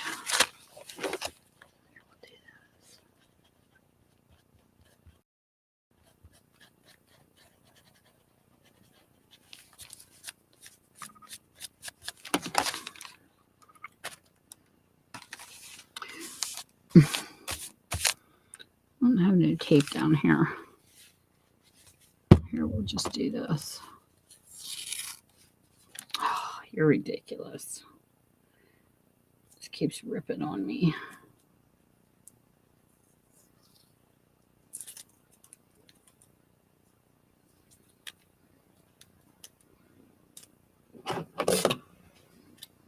Well,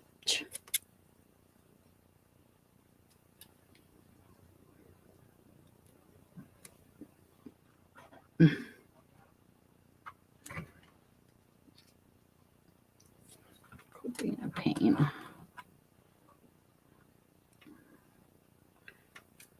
Going in the garbage. Okay.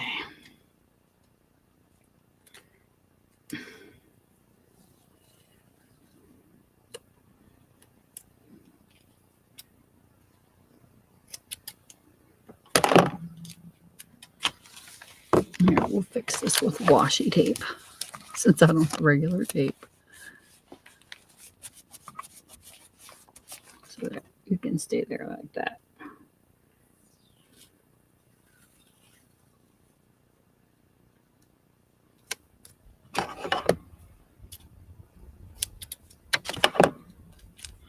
Okay, put Kidlet right here. Come over here.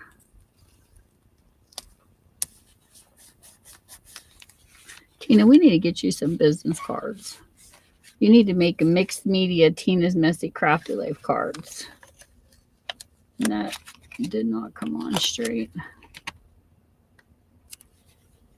Because you're a YouTuber and you have sales, you need a business card. Hey, bud. How are you?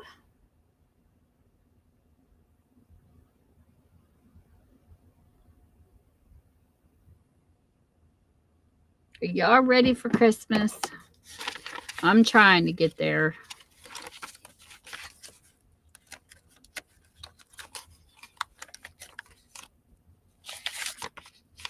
Okay.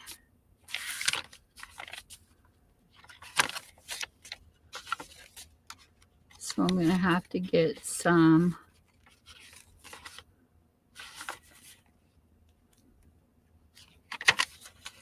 more stuff down here and get busy on this. What was this? Sandy, we're slacking. This is clear back from December 1st. The last time we did mixed media, we're slacking, woman. I forgot to stick this in my book.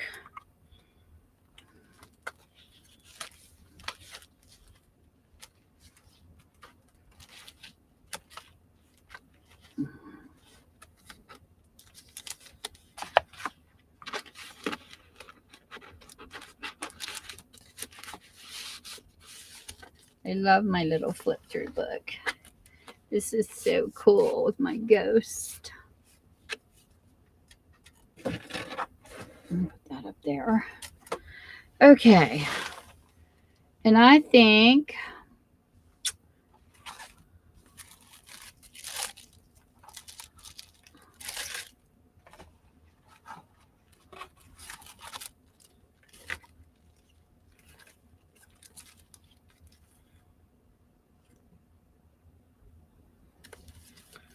I will have to look.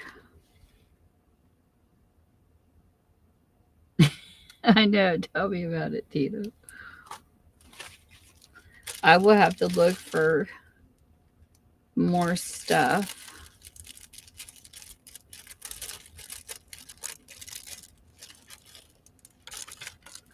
To add to these pages. Because that's all I could find down here. I forgot to take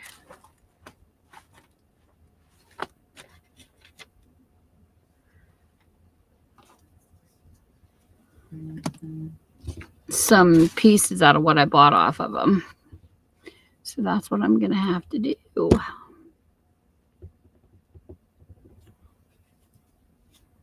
Each page is going to represent the person. And I got to finish these. This was really pretty. Thank you card from Christy.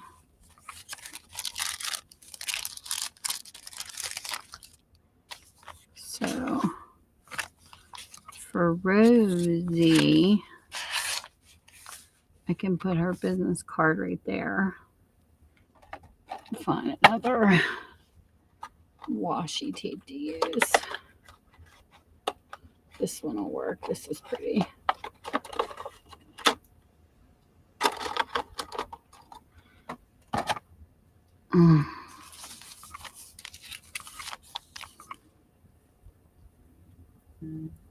It doesn't rip.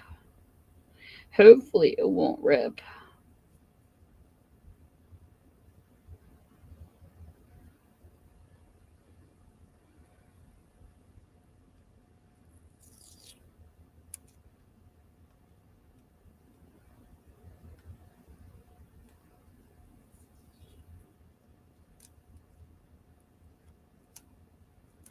Got some serious washi tape to use up.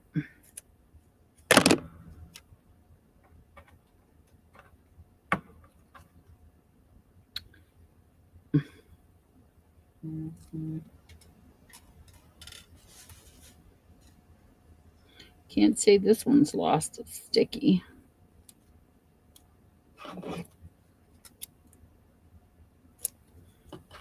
Okay.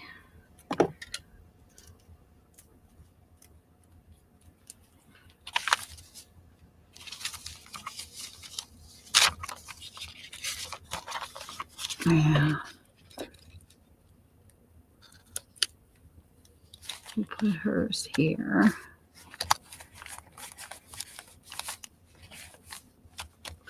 And then Christie's. I love this bag.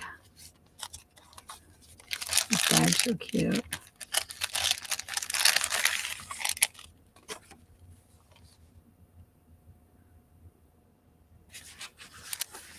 It's pretty. It's actually cute for a center too. And let's do hers in this color.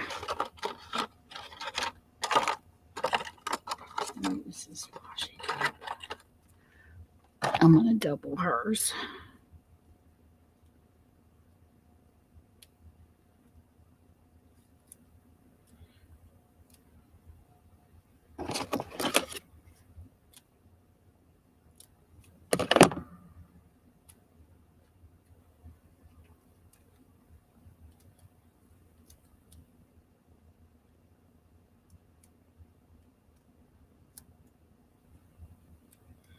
We'll give Christy some bling bling.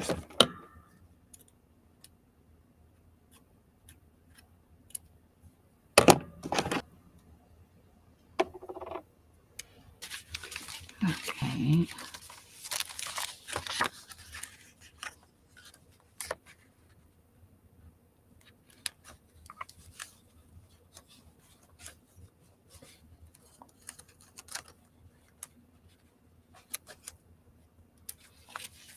This one back.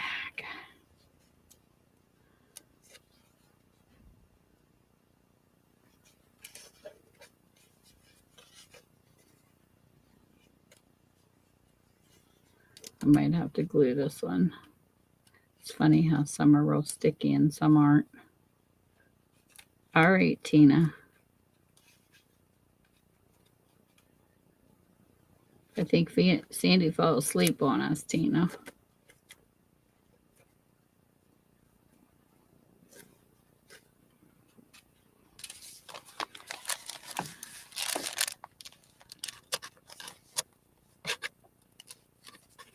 Yeah, this is going to have to be glued.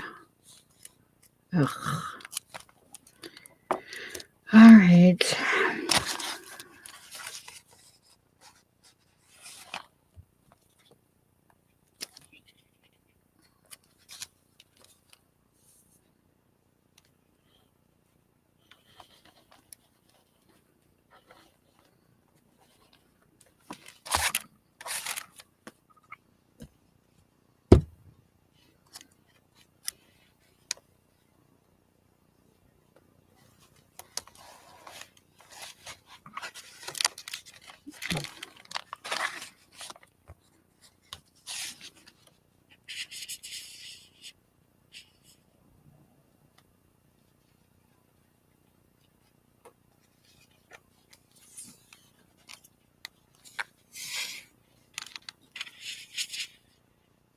Come on, glue.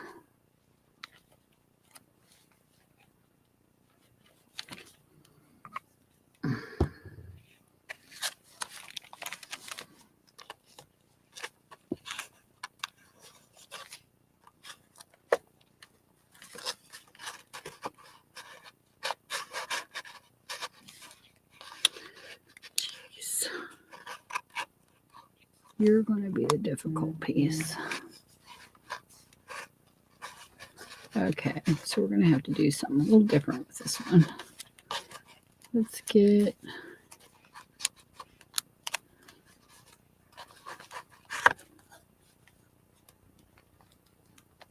here. And then we're going to have to double up.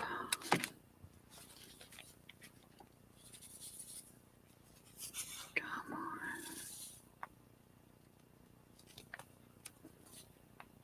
on.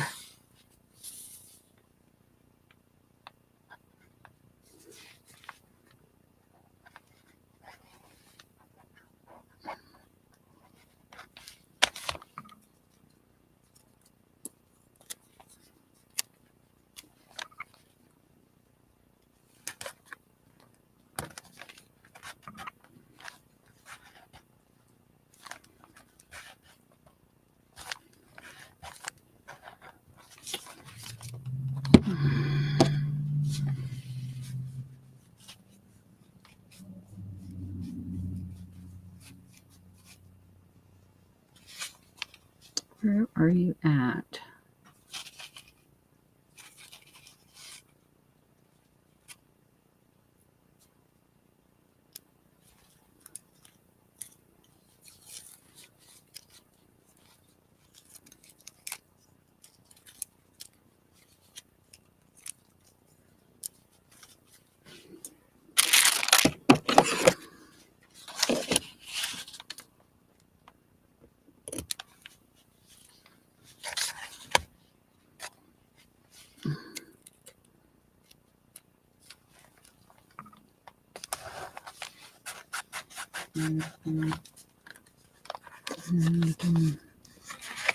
Flip it.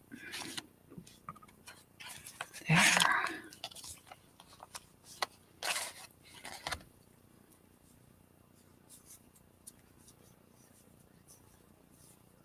Oh, come on. Keep this in the beginning.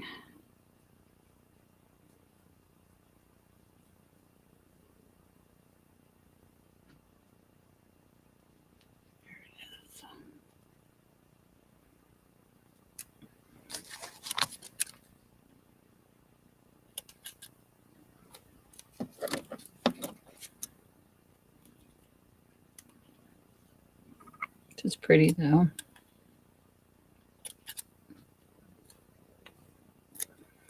It's pretty and blingy.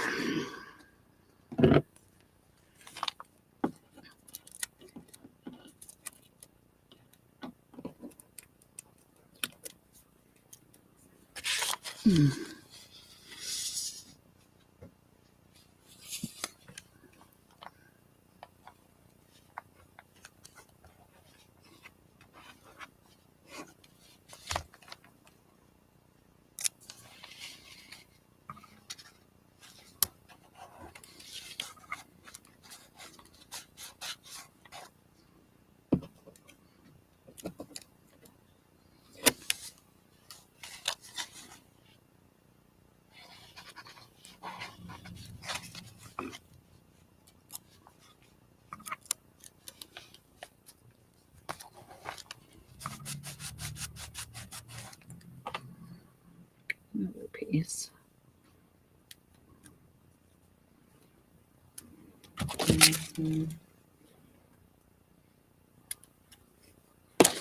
Sassy Cindy, where are you?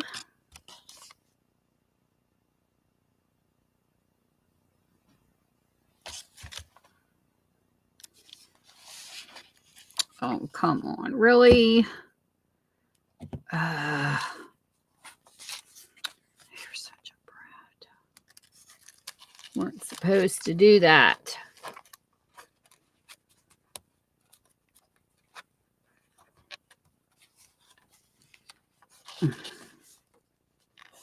I'm having technical difficulties.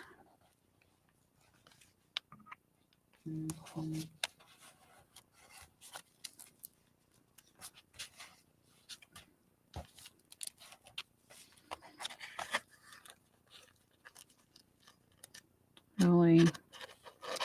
It didn't work.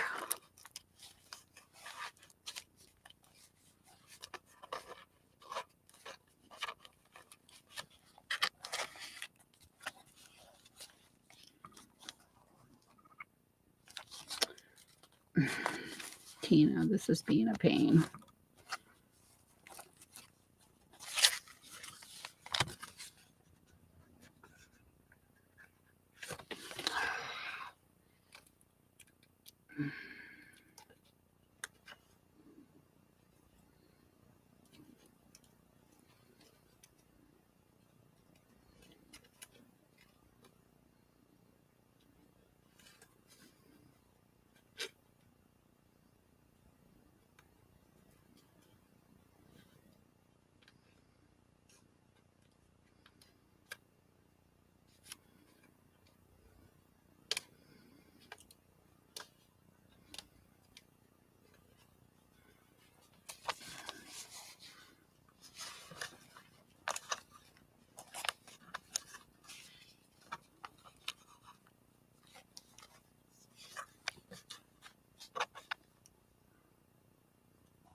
Let's do this. You're being stubborn.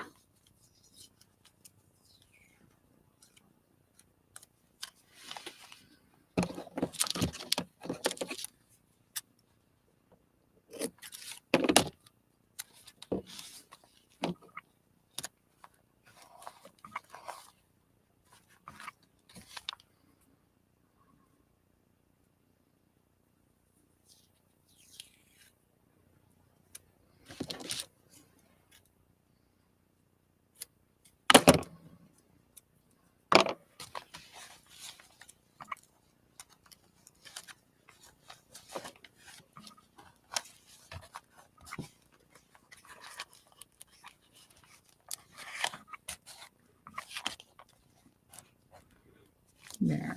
Now it should work. We get 2 pieces on the front. This be a real pain.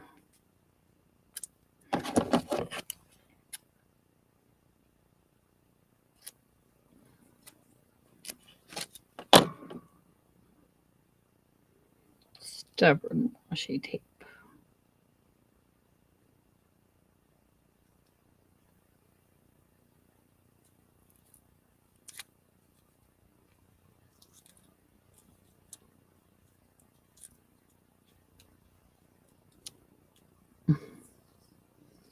One that's too sticky, and one that's not sticky enough.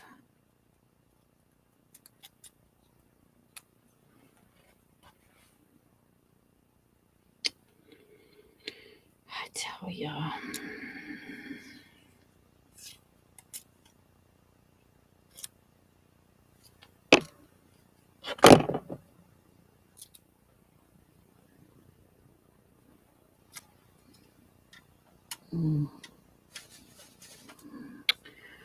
All right. Piece here.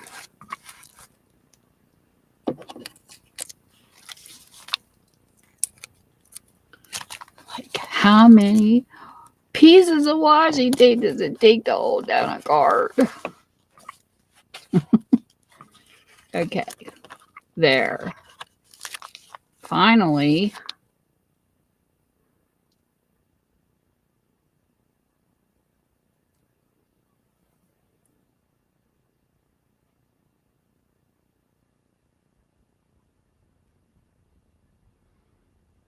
Okay. So there we go.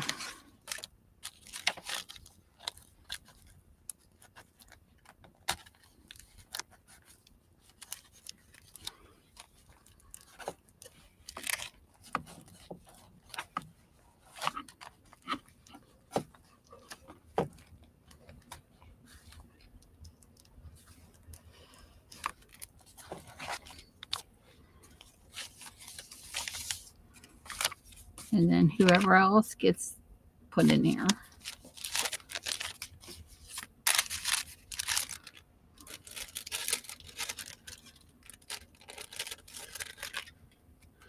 Okay, so there you go.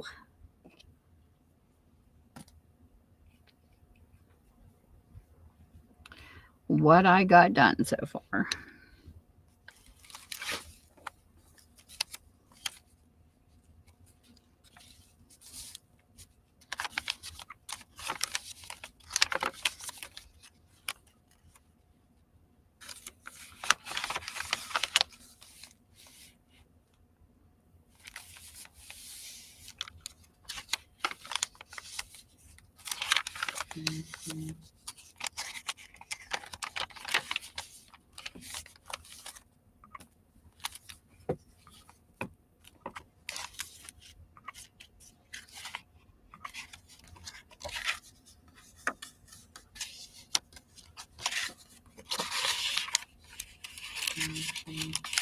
That fit.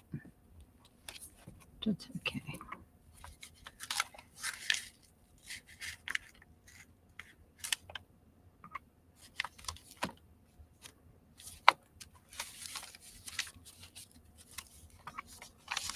I'll have to work on more stuff to add. to my Sunny Fun Time notebook.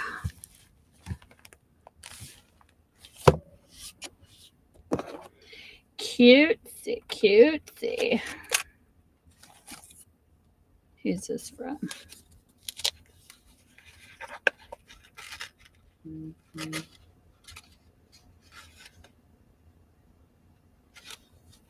I forget who made this.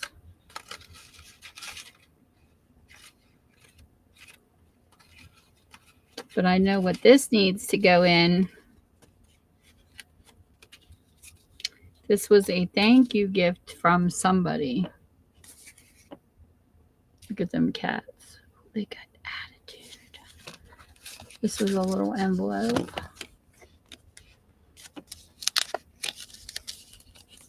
This is a thank you gift.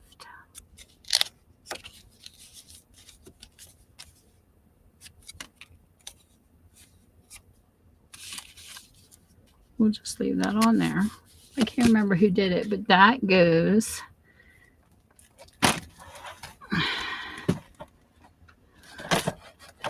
into my kitty memory book.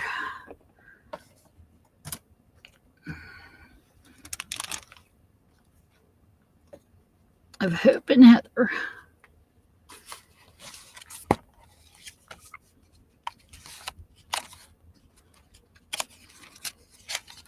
See, this book is a gator mouth, Tina.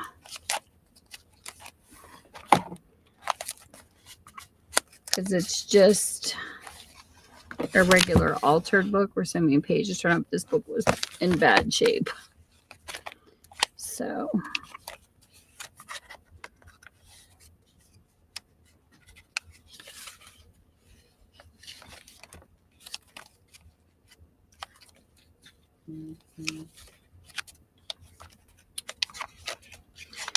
we'll stick this one.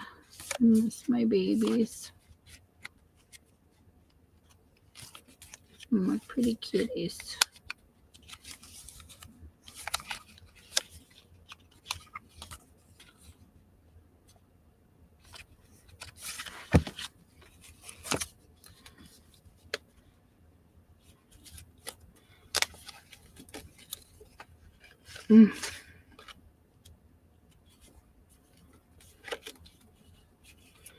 We'll stick the little cats right there. And I don't think they're stickers. I think these are cutouts.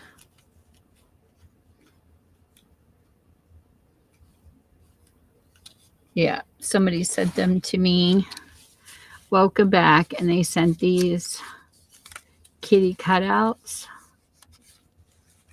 to go with it. So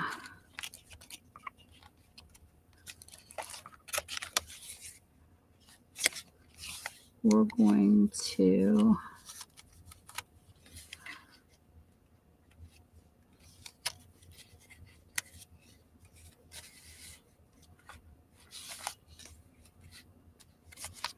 figure out which cat to put where.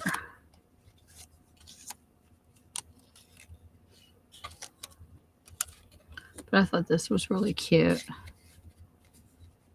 I like that there. I'm going to play with this. This was that glue stick I've been exploring.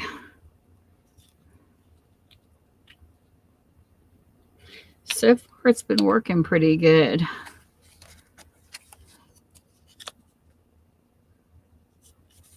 I'm not much of a glue stick user, but I'm kind of reviewing this. So far, it's been pretty darn good holding.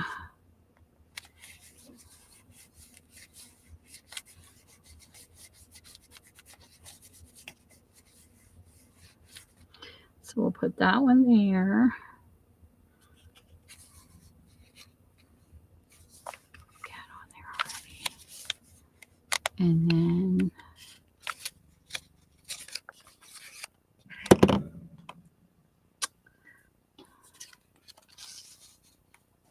that one looks cute there.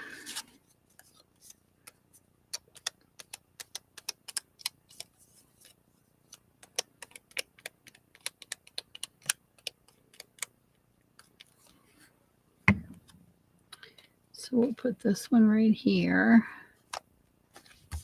I'm not finished with my kitty cat memory journal yet. And then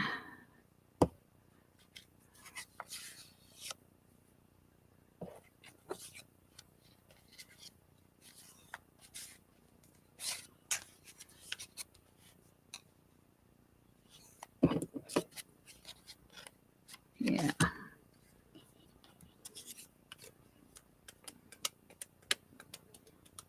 I got this off of Michelle Girly Girl. I won one. Then I think I ended up purchasing one because I couldn't find my other one. And I'm glad I did because this has been working pretty good for a glue stick.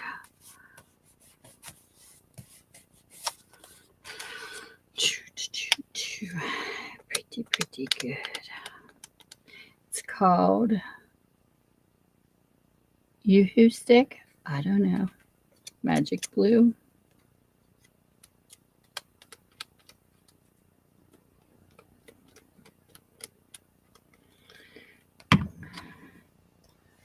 So we'll glue these in here.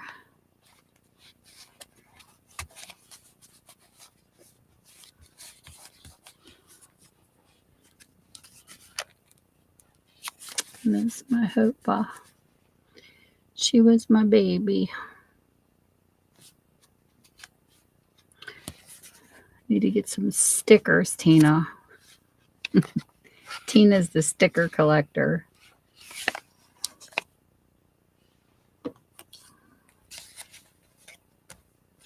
Oh.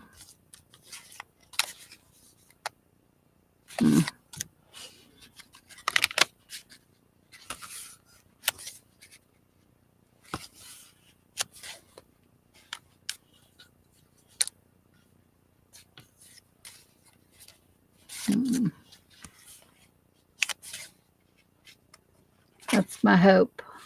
The white spot on her chest. She was so good. And that's Heather. She didn't have a white spot. My little babies. Miss them every day. Look at her. She gave new meaning to the pillow pet. Wasn't just for kids. She's stretched out. And that's her. This is Hope. She would do this on the top of my staircase and look at me upside down with her little eyes, yellow eyes glowing. Oh, God. I just want to sniff her one more time. And then that's Heather sleeping with my hubby. She loved the hubby. We'll put that one there. I had them. They're the longest animals I have ever had. 21 and 22 years. I got to love my kitties. Heather was a little bit more picky. She was nasty. But Hope was so lovable. She used to sleep on my pillow, on my head. Learning to fly. There's my husband surrounded. And he says he doesn't get love, Tina. Look at that. Cat there, dog over there. He was surrounded. That's too funny. But look how Heather used to sleep up against him. My babies.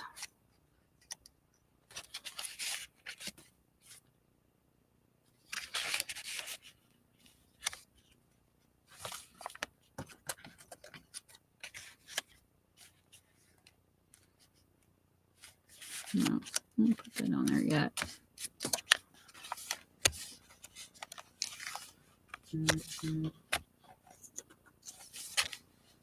I used to bury my face in heather and just sniff her. She smells so good. She's my little kitty.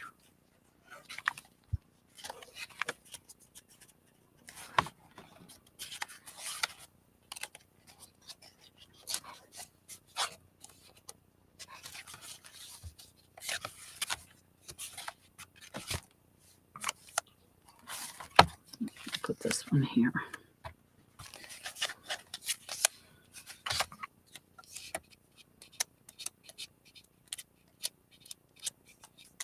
Anytime I find any little cutouts with the word hope or kitty cats on them, this is the book it goes into.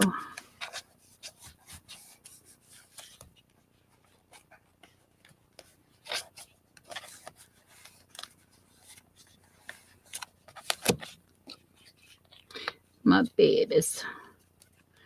But look, I don't know if I ever showed you this book or not, Tina. Look how cute this is. This is them when I brought them home. I tried to make collars. I crocheted those. And they didn't last. They dug them off. But they were sister cats from the same litter. And if you hadn't noticed, they got the Siamese. They had Siamese in them. She reminds me of the Sheba. This is Heather. She was sleeker. And she looked like the Sheba cat food cat. And then Heather, she was more roly-poly and had a white spot on her chest. But I would know them apart. This is them in the window. They were never separated. And later we ended up with the brother for a little bit. And he had the white with the gray ears and the blue eyes. We got him later. But I look up, like, I found this Bewitched where she had, you know, I love those because I themed this to do with Halloween, and Katie's Tribe of Five made these. I wish that girl still created because she could really layer and do some cute stuff. And so I went through my sticker collection. Some of these pictures in the background I got offline. I don't care if they're copyrighted or not because it's my memory book.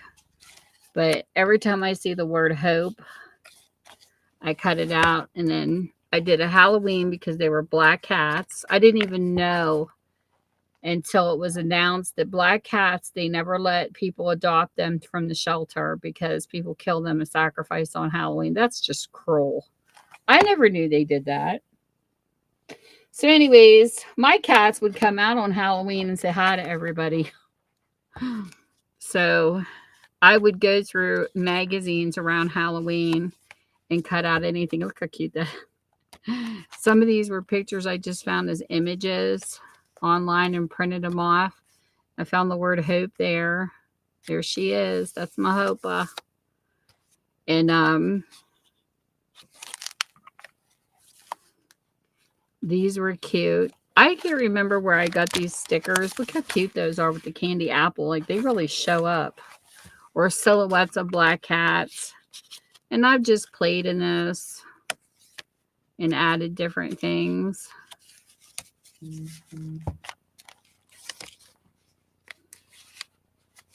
Trick or treat stuff. And then these are soft. They were... So I've kind of dimensional. Look how cute these are. And based it around. But see where the book was falling apart? This was an old book that was dry rotting. But if this ever fell apart, I believe these are still in signatures, so I can do them. But I don't really care if it falls apart. And then there's Happy Halloween. And then these were... Look at her with her bandana. Oh my gosh, she was such a poser.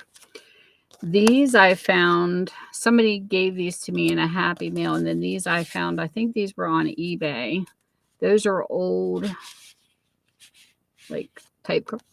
There's a spider I cut out of a magazine. Cussy cutted it. Look at her posing. There's a ghost. And I found this one year at the Dollar Tree. So I used that ribbon. These are marked because they're pockets. And then here's one of my peekaboo pockets, what I call it. And then this was, Katie made these. I love that she used to do. Look how cute that is. Like Katie, right on a card. I think stuff like that is really adorable on layering. A little old key. Those were on giant note cards. And these were all cutouts from junk mail. Wee Bit Wicked, Halloween, fall and stuff. I get a lot of cute catalogs with stuff. And then these were 2 more of the cards. And then this was a piece of fabric. I Want Candy, Happy Hell. Look at her. That's her pose. She would do this upside down on my steps. Like go clear to the top. This was my old house. She would go up, roll on her back, and look at you upside down. My God, I miss her so much. And then this was an advertisement for The Nightmare Before Christmas, like a Bradford exchange, but I liked it, so I made it a pocket. And then this I got off of somebody's sale. Somebody had these cards. I can't remember who it was. In this money. It was The Nightmare Before Christmas, so I decorated this pocket.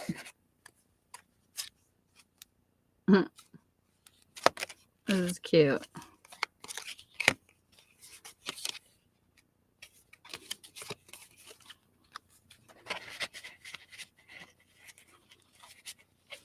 This is really junky. It's a mixture. And then there's both of them. And then this I found in a magazine, The Perfect Sleuth, or on a book. This might have been on a book that was falling apart. This was mesh and fabric I bought off of Katie. I remember this because I added the mesh over the fabric to give it that really cool look.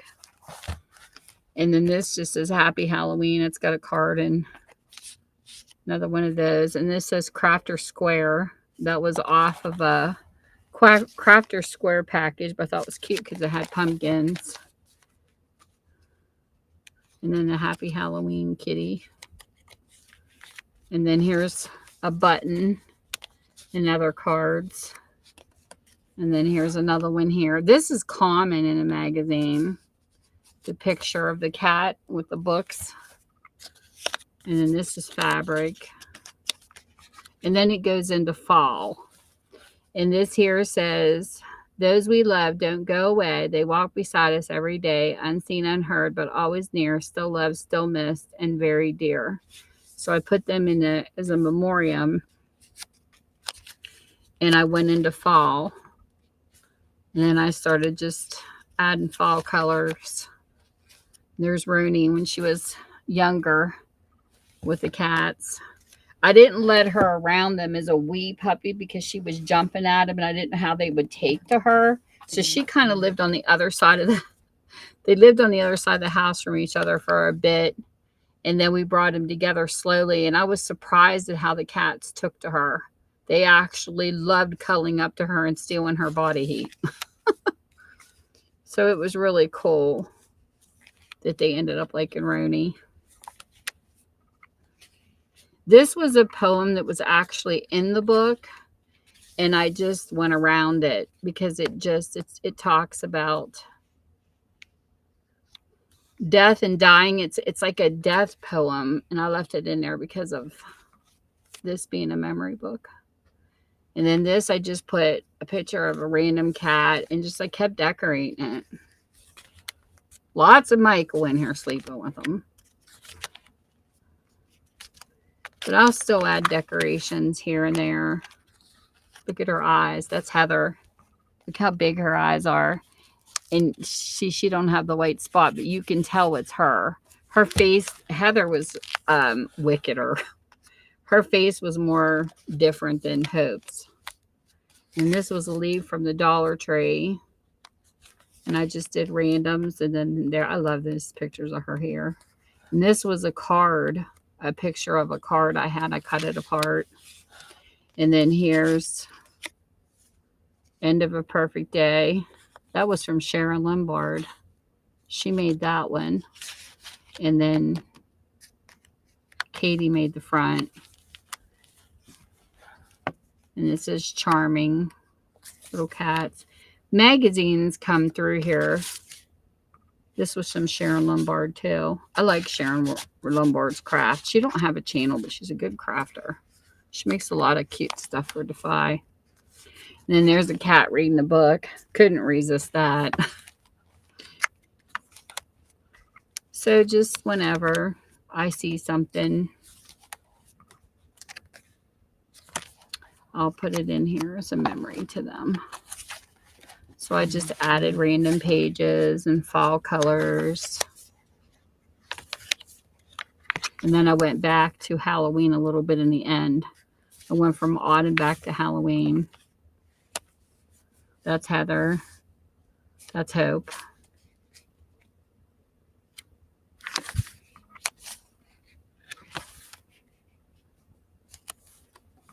Look at Mike with his beard.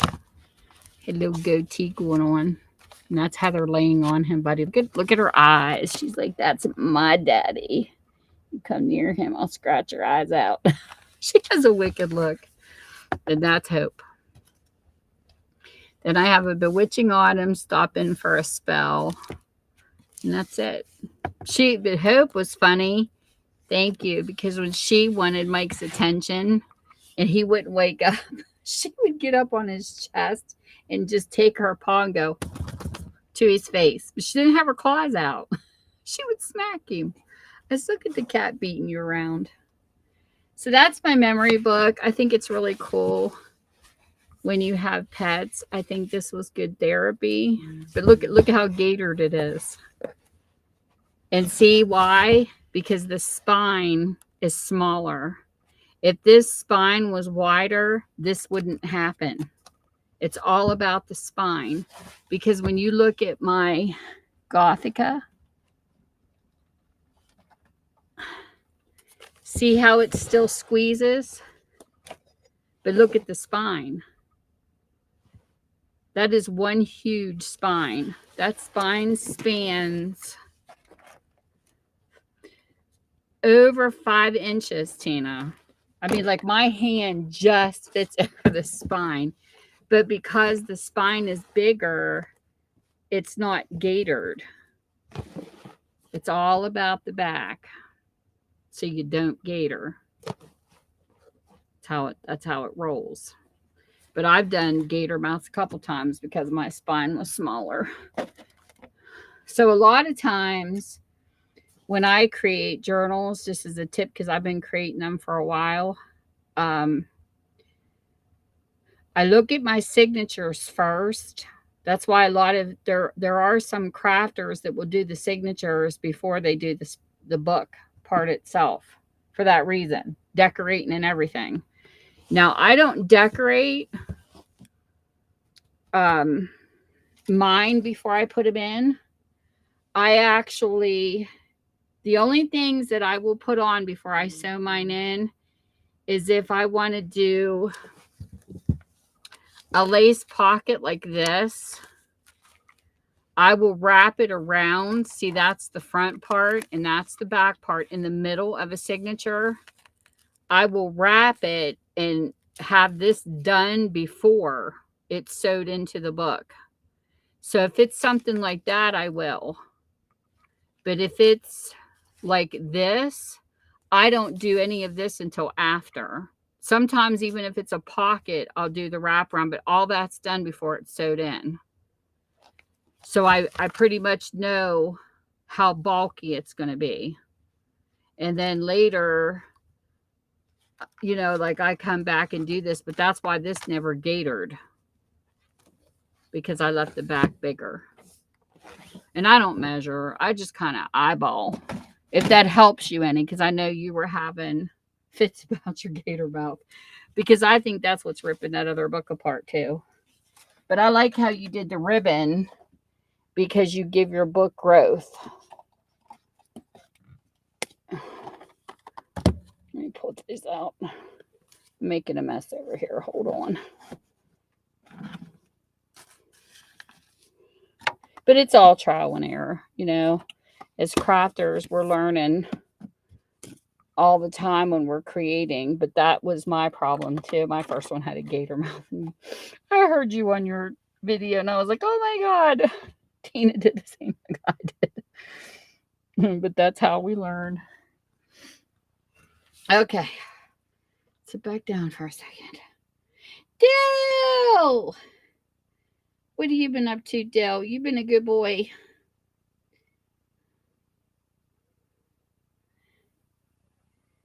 Don't forget my crafty styles.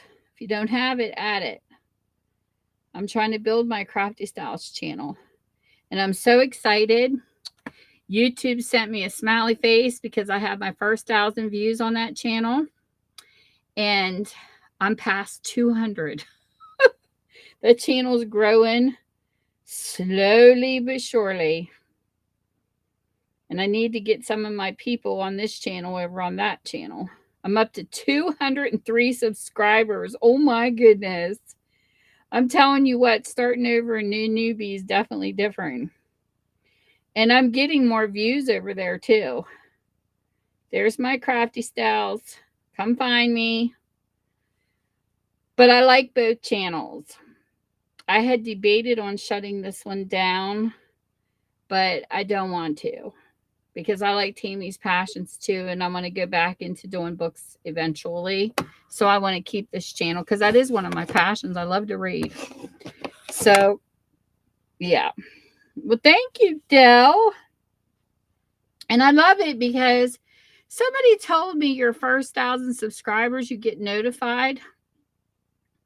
I get notified when a person subscribes to that channel, but they say after 1,000 that stops. Why? They should continue. Tammy's passions will, ever since YouTube screwed up, I can't subscribe to nobody. When I first started on here, I was subscribing to everybody because, you're newbie, you're learning. And every time I saw something I liked, I don't care how big, little the channel was, I'd subscribe if I liked their content. Well, I subscribed to so many channels. YouTube gave me an error called 4 something that kept popping up saying you're subscribed to too many channels that are not subscribed back. So I was stuck and I couldn't subscribe to anybody. And it said, go through your channels. Because if you typed in how many channels can I follow on YouTube, it said 2,000 at first. Once your channel grows and that more people start following you back, then you can grow past 2,000 to keep subscribing. But it'll tell you to delete off dead channels or channels that don't have, content or whatever. So I went through and I did have abandoned ones that I did. And I deleted like 10 before I could even subscribe to one person. A lot of people don't know this because you see people that have millions of subscribers, just like on Instagram. People don't think to ask, how many people can I subscribe to? Anybody can subscribe to you, but that doesn't mean you can subscribe to them back. Do you know that Instagram will cut you off at 7,500? That's their limit period, and it never grows past that. So I would get businesses over there like hair extensions and stuff adding me. And as soon as I added, they delete me because businesses were trying to grow. So that's what they did on Instagram. And I used to watch it happen. They had an app that would tell you who would subscribe to you and unsubscribe to you. And a lot of people don't know these apps exist, but they did. They don't have one for YouTube yet. I wish they did. So you can watch the activity. That's the only reason why I did it, is because I wanted to see what was going on. And I would see like 10 people subscribe to me daily as businesses that unsubscribe as soon as I subscribe to them. I kid you not. It was interesting to watch it. Not that I cared. It was just fun. But I got to 7,500 and Instagram popped up with the message saying that I was following, said you can no longer follow anybody else. And I was blocked from following more people over there, because they do have a cutoff. A lot of people don't realize that.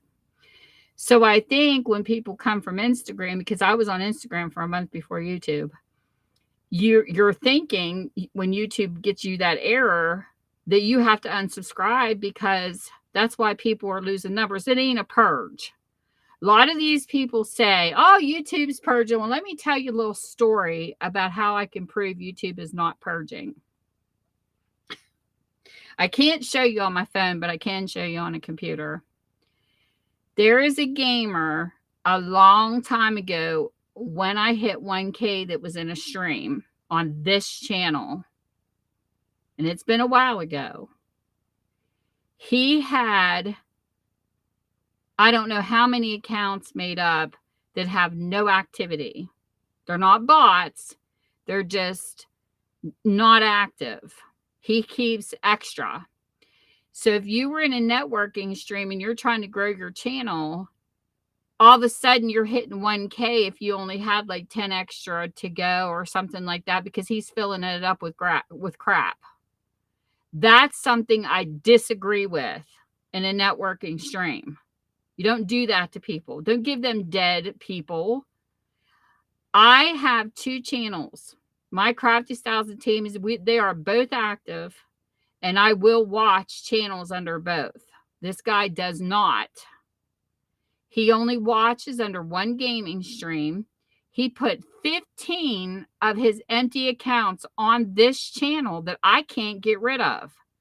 So let me tell you about YouTube purging. It's a lie. Because if you look up YouTube, how to get somebody off your channel you don't want, it says to go to there and block, which all of his dead accounts are blocked by me and have been for 2 years. And guess what? They're still there. But I can go and mod, say for instance, still goes live tomorrow night. This is what makes me so mad about YouTube. I could go, he could make me a moderator and I could mod for you tomorrow night. The next day I come on, Dill, I will be unsubscribed from you. And this has happened to me a few times. There's a crafter on here, Danny. I have been unsubscribed from her channel at least 10 times within a week. And what is going on? Like, this is before my channel was messed up and everything. It takes, and lets me do the bell, but I would be off of her channel like in 10 minutes. And I was modding for TPG one night. It happened. I come on the other day, Mark the Shark. I was unsubscribed from him. I'm like, what the heck is going on? They're purging the people that we're more active with. And they're not purging the people you don't want on your channel is what I'm saying. So I don't know where people are getting this purge. I don't believe it. And you'll go into one channel and somebody will say to you, well, hurry up and go watch their videos to make it stick. I've heard another YouTuber said, wait a day, watch a video and it'll stick. That doesn't work. None of it works. It's all bullshit because I've sat here and watched it. So I don't pay attention to what people say like that when I go into their streams anymore because I know it's bullshit. Seriously. And I cannot get his boss off. So the same gamers on Instagram, I'm going to share this story because this is how pissed off I am at this guy.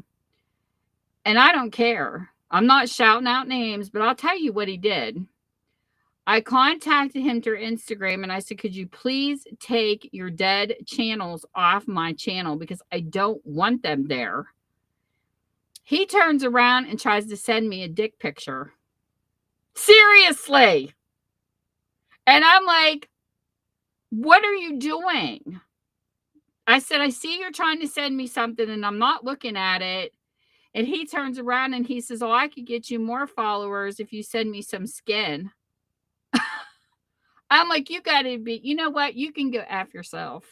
And I said, was not polite. I cussed him like a trucker, took and blocked him, took him off everything. I blocked him off everything and blocked his 15 accounts. And I still am stuck with this son of a bitch. He will not leave my account. So yeah, you run into that type of people too. And I'm thinking, is this what he does to the females on here? Oh my God. And I've come live many times. I never told the whole story about what happened till just now. And it's the truth. I even had proof in messages through Instagram of shit that he was saying to me. It was ridiculous. I'm like, I'm a married woman. You can take your and shut. You know, I mean, you wouldn't believe some things I said back. But anyways, yeah, he got told. But I can't get him off my account. He won't leave. He's worse than a troll. Trolls sometimes you can deal with it, but this person, he's a pervert and he's an asshole. And I wish he would get the hell off my account. But my crafty styles, he isn't on. But it's a shame. Like I said, YouTube has never purged him, Dill. And I can show you on my subscriber list on my computer, and I can show you all the IDs that are his because he uses 3 letters in his IDs that's all the same. That's how I know it's him. And the sad part is if you go in and check, he has only females on those dead accounts. So I wonder how many other women he's harassed on here. Seriously. So I'm not all gamers are like that. So please don't take me wrong, because I met some really great gamers on here, but this guy is just a real dick. He's a real dick. And it makes me so angry that somebody's like that on YouTube and they won't purge him. I've literally taken the links of his dead accounts and stuck him in and have them on block too. The links, and he still isn't gone. So YouTube, when you do your next purge, get rid of this asshole off my account. I would appreciate it. I don't care if my numbers dropped. And even when I hit 1K and I found out what he did, I was begging. Like, I've reported him and everything. Please get this asshole off my account. I don't care if it dropped me under 1K. I didn't care, because that's not what networking is all about. Networking is going in, building your community, but finding really good people that, and it's okay if they add more than one account, only if they're active. But I don't want something that you're only going to stick one video on just as a number. Because when you're growing on YouTube, you want the watch, you want the support, you want people to come and say hi. And I don't care if it's every day. You can come to my channel once a month and I'd be happy. You know what I mean? Because to me, that's a real person, because I have a whole bunch of channels now since I've got 2 of them, and I try to go visit. And I'll tell you, I hit my comment section first. Anybody that comments, I comment back and I go straight to their channel and give them a full watch for a video. This is how I roll on my YouTube channel. I don't give you 30 seconds. I'm not one of those bums that comes in, oh, hey, gone. No, I give the full watch. Even if it's a gamer for 5 hours, I will play an hour a day for that particular person while I'm cleaning. And I have their thing saved, so I know who it is, so I can continue watching. And then the next day I will come back and watch an hour, and the next day, till that 5 hours is complete. But I will say this. I'm not going to watch videos if you stick them for commercials and you're monetized. I'm not going to watch them in the middle of your stream or your video. If you put 2 at the beginning, that's 30 seconds or however long, and 2 at the end, I'm not watching one of them ones that's like an hour long either, because I want to see your content. So what I'll do is if a person's monetized and they have the commercials at the beginning, I will let them roll, and I'm fine with that because I know some people get paid that way. And I will let the end roll. Anything in the middle, I'm skipping. I'm not watching it because I want to watch your video. The only things that I can't skip are the ones that you can't skip, and it says, the stream will continue or the video will continue after the commercial, then you can't skip those ones. But other than that, I will do the beginning and the end. And I'll be honest about it, because if I'm monetized and a commercial pops up in the middle of my shit, I want you to skip it because I want you to come back and visit with me. Monetized or not. I don't even like commercials in the middle of my movies on TV. I don't mind them at the beginning though. And I noticed some of the apps you have where you pay a lower amount, like on our TV, we have like an app you can get commercial free or and pay more money or do the commercials. Me and my husband will pay for the cheaper, but you have the videos come up and say, you'll have commercials at the beginning, and they'll say, when the commercials are done playing, you will have a commercial-free movie. So that's why I said I don't mind them at the beginning and the end. I just don't like them in the center. I hate it. I know. I hate that, Tina. And I notice whether you're monetized or not, if you have like over 100 or 200 views, they're putting them in my videos too. I went back and seen commercials in the middle of my videos, depending on how many people you're watching. There's a number. They don't do it in like, say I have 5 views on a video. I don't get commercials on those ones. It's got to be an amount of people. I've noticed that you have to have, I think it's like at least 100 views or something. There's a higher amount and commercials will pop up.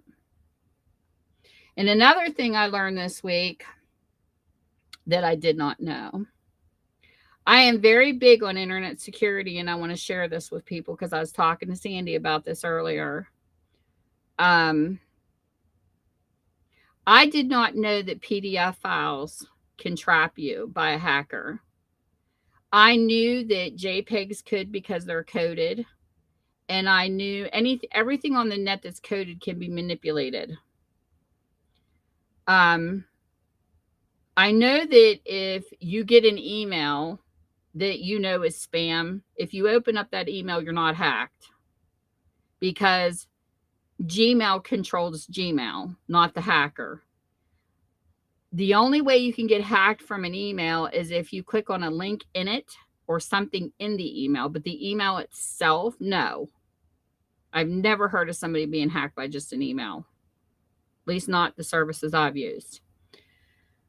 But I got a mail today saying that I had an invoice from, it says PP at the beginning, for PayPal. And when I opened it, there's nothing in it. There's no phone number. There's no link. All there is a PDF attachment. So I didn't click it because I'm not that stupid. But I did go into my PayPal to make sure I wasn't being charged for something.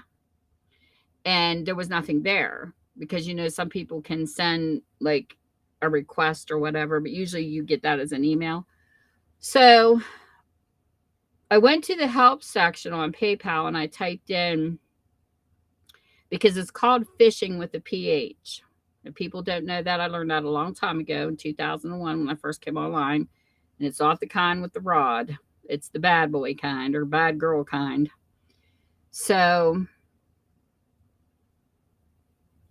one thing that I wish every company would do, and I like that PayPal has this feature, is I found out on PayPal that you can forward that email to them under phishing@paypal.com, and they will stop it. They will find out the culprit, and hopefully that's what they do. And I put it through to PayPal. I forwarded that email to them to prevent it from somebody else, because I want to make it very clear. I am huge on internet security, big time. I used to hang out in the Hackers Lounge on Yahoo, and I learned a lot of education from the people who are also in the internet security, and they taught me a whole bunch of different things that's really cool on how to protect yourself.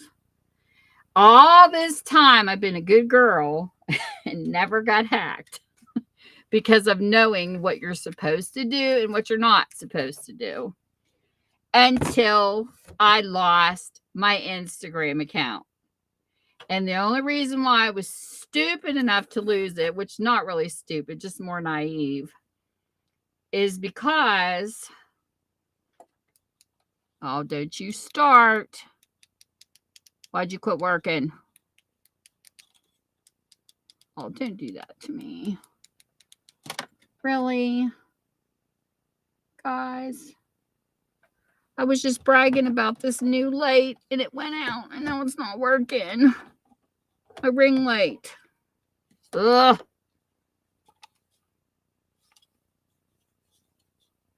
Well, maybe that's why it's at the Dollar Tree and it's so cheap. Ugh. That stinks. stopped working already. There it goes.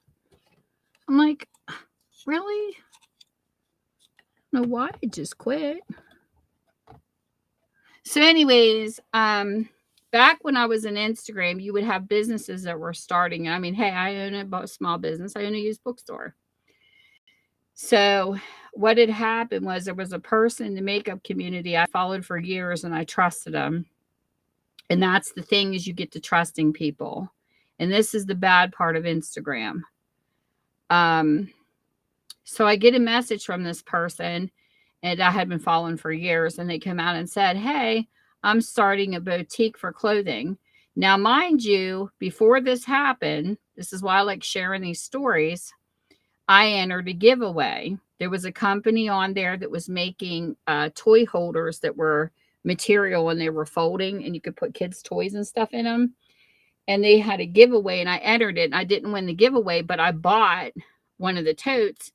It's not a tote. It's like, a cloth one that you can push up or down, but it's cute. And they had animal faces on them to where you could purchase them for somebody who was having a baby. So I did. I can't remember if it was my oldest daughter or my friend Laurie was having a kid, but anyways, I had bought one. Welcome back, Ty. So, Dill. Them hackers better not take my ring light. I'll smack them. So, what happened was, there's a lot of businesses that are trying to get their start through Instagram, because I know a lot of sellers there. There's eBay sellers, Mercari, Poshmark, Whatnot sellers are on there, and they're always promoting their businesses and things like that with like little video clips and things. So I didn't even think, Dell, to be honest, my guard was down. So I get this message saying, I'm getting ready to start a clothing line, a clothing boutique, and I'm going to have a grand opening. And even if you don't want to buy anything, you can come over and support me. And I thought it was that person starting a business. So I told him, I said, well, what's the link? And they sent me the link to the grand opening, because they said it was different than their business account, which, yes, they can do that, because I had 2 different Facebook accounts for my bookstore and my family and friends. Now it's all combined. But so what happened was I clicked on the link, and it took me back to the main page on Instagram. And I said, I think you sent me the wrong link, because it didn't take me to your channel. Well, they sent it a second time, it did the same thing. Well, as soon as I hit it the second time, Dill, I knew. I sat there, I was like, Tammy, really? You're so stupid. All these years you let this slide by, and you were dumb enough to click on the link with almost twice. And that's how the assholes hacked my account, because I thought it was somebody starting a business that I had been following for years. Well, this gets even worse. So because I'm trusted, after the hacker hacked my account, this is what I hate about Instagram. I hurried up and made another account, and I sent private messages, because, I can look up my account that was hacked, go to who's following me. And I was sending them messages saying, please delete this account, because this is my new one, Tammy's Passions 21. My other one was hacked. Do not answer their messages. I got that out about 5 times, and I contacted people on my Facebook, told them, contacted family that was on that account, told them, and I was trying to get a hold of people that I couldn't get a hold of nowhere else as fast as I could. They blocked me. Freaking Instagram blocked me, saying that I broke community guidelines as spam. I cussed them out so bad in emails, it's not even funny. I'm trying to warn people of my hacked account that you're not shutting down, and you're really going to block me for 3 days, saying that I was spamming, because I was trying to let people know not to answer the hacker. It's messed up over there. That's all I have to say. It's messed up on Instagram. So I had to wait 3 days, and then I kept trying to message more people. I had no way to let these people know. So in the meantime, I had met a brand new Whatnot seller The hacker messaged him underneath my account, and this is her business account with all the people that buy from her because she's also an eBay seller. And she thought she was talking to me. And the person come out and said, I'm starting a boutique like me. She thought it was me, though. She thought it was me. So what did she do? She clicked on the link too. And then she lost her account. Now, mind you, we sent our faces. I sent my license. I contacted their damn investors. I went after anybody I could to tell them, please take the channel down. If you're not going to give it back to me, take it down. So my email is still associated with this account because this is the email I set it up with. Now, mind you, when my account was hacked, I got an email saying somebody on a smartphone or an iPhone is in the account, and is this suspicious activity and not you? I said, no, it is not me. I have an Android. You can't tell me that the Meta Corporation that owns Instagram did not know that I signed up through Comcast, did not know that I used an Android the whole damn time. You can't tell me that they don't have that on record. And the person that stole it is somewhere out in California on a freaking iPhone, complete different part of the United States. I'm on the East Coast. And they did nothing. They did nothing. So every time somebody joins that account, I get notified. Every time a new subscriber hits my hacked account, I get the notification. So I kept replying, thank you, Instagram, for showing me the people that are joining my hacked account so they can get hacked too. Thank you for that. I appreciate it. So then when you go and you type in my first and last name on Google, guess what comes up first? I'll show you. I'm going to type in my first and last name in Google.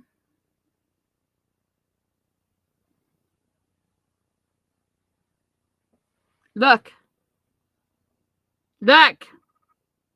My hacked account comes up first. Now, it was almost to 3K, so a bunch of people dropped it, thank God. It's down to 177.77. But this is my hacked account with my grandkids' pictures on there, which to me, this is a felony. They shouldn't even be allowed into my personal shit. I've got my family kids' pictures on there and everything. There's Kylie. I have the perfect account for a hacker. There's a grandma with their grandkids. There's a dog. Let's trust this person. Let's get hacked too. So I went into Google and I even hit update. They won't shut it down. They won't do anything. And I went in and I said, because you can update your account for the search engine. And I said, this is outdated. And this account, they do nothing. They're not doing anything. So my name is still attached. It's still attached. See? And it won't let me get rid of it. It won't shut it down, nothing. I mean, I don't have a problem. I mean, I'll dox myself here. But when you type in my name, that's what comes up as my hacked account. So if people get to know me and then they join that, even under Tammy's Passions, that's what it shows.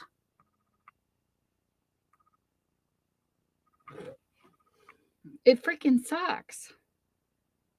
Because I can't get rid of it. At this point, I don't even care to have it back. I just want them to shut it down. And they won't. So anybody that knows me or joins that, and I do have it changed on all my social medias, it's ridiculous. It's ridiculous. But I like Instagram though, Dell, except for that part of it. Because there's a lot of business people that go live over there and stuff. Hey, Judy, I know it's terrible. It is. It's great to see you. But yeah, there's nothing I can do about it. And they said, when I've done everything possible, and they told me that unless the person post a porn picture or something that breaks their community guidelines, I can't do anything to it, JD. I can't do nothing. I feel helpless. And like I said, I sent an email to the owner of the Meta. I tried calling Meta Corporation. I have sent emails to their investors. I sent, and my license is federal. I have a federal license. Scanned my picture and sent it. Took a 30-second video clip of my face and sent it. And you know what they said? We can't verify this is you. I'm like, what? And then it says, when I wanted to shut the account down, it says, well, you have to sign into your account. Now, see, I think that they need to come up with a second way for people to close accounts. You know how, like, when you close Facebook, your Facebook, you have to go in and hit delete, and then there's a time period, but you have to sign in to do it. There should be a way that you can prove it's you with a couple IDs without signing in, because what are you supposed to do if you're locked out like I am? I can't sign in because the hackers got it. You know what I'm saying? Like, I can't. There should be, like, maybe like when they do that, and the two-step verification's terrible, because that's how they took it. That's how they kept my account. When I went in to change my email real quickly to try to, to grab the account back, here the hacker set up the code that whenever I would try to change my email, they get the code sent to their phone. So I can't finish the second step. That's how they kept it. I don't get the code to verify it's me. It's like so messed up. And then Glitter did the same thing. She trusted me, and then she hit the same link, and she lost all her business associates and had to tell people. And she said that she did it too. She sent pictures of her face, like video clips, and she sent her license identification, and she can't get hers back either. It's just, it's crazy. It won't let me do nothing. Yep, they won't let me even shut it down, JD. And like I said, they know that I've used the same phone the whole time, the same area. It all comes up on your Instagram, what you use to sign in and everything, and the person doesn't even have the same things I'm using. They're in a complete different state. I give up. I just let it go, because unless you got an attorney to fight this, I can't afford it. Not for something that's free. I wish I did have the money, because believe me, I would go after them. I would have a lawyer send a letter to the Meta Corporation and threaten them because they're not taking it down, and my grandkids' pictures and everything's on there. And that's personal. Whether it's a public platform or not, just like the radio, you can't just do anything you want on a public platform. And I can't do nothing.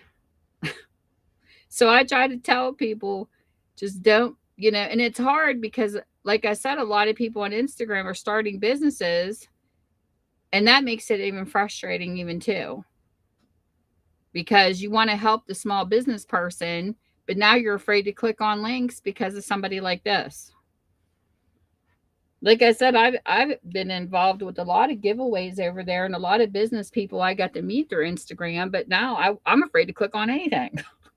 It's awful. Even when they have a link tree, to get to all their places, I don't want to click on those either. It's crazy.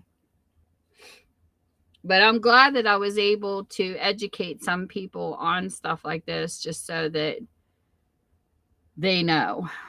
And usually I don't click on links, but I thought this was someone I knew, and it wasn't. Hacker took her account, and that's how it worked. They go through the friends. And usually when it's a hacker, you can tell. But I really couldn't on this one. When they said, "Hey, I'm starting up a, clothing boutique and I'm having a grand opening," and I would have never, I just wouldn't have, especially when it was somebody I knew. I would have never thought that was a hacker. But usually, like in your email, you'll get, "Oh, you won an award through Tractor Supply," or, you got an invoice to PayPal that you know that you don't, and or you have a package that's delayed by UPS or whatever you used. I know that's all phishing. That's all scamming. But this one here, I did not know. Didn't. What I should have did though, now that I've learned the lesson, is say, if you have a person you're following and they say, "I'm having a grand opening on a different account because I'm separating my personal from my business account," then instead of for the link, say, "What's the name?" What's the name? That way you can search it. No more links for this girl. Clicking on nothing unless I really, even if you know the person, you can't. Because that's how it happened. And I even tell people with my Etsy store, JD, even when I have a sale or anything and somebody wants to do, like when I have a live sale on here, I tell them, if you don't trust me enough to click on the link, that's okay. If I email you the link where your special order is, go to Etsy.com, type in my store name. That's what I've been doing for my customers instead of sending them links because of this. Because I don't ever want somebody to get hacked by thinking it's me and it's not. So that's what I tell them. I said, you go to Etsy and you type in for this store, and that's how you find me. And I can't click on any more links under people's descriptions anymore. This is what happens. Let me go to a post Tina just had. She did I'll show you what YouTube does to me every time now. And I think it's because of what happened. They got double security on me or something. But she did a review for a company in the UK. So, Tina, I'm going to use your video if you don't mind. She did a product review. So, if you click in it, she'll do the review. And then, if you're interested in her more, she's got the link that says your dream. Come on, focus. Come on. Your dream life at co.uk for the United Kingdom. Watch what happens when I click on this link. This happens to me through Etsy, for Etsy or anything in the description now. This is what I get.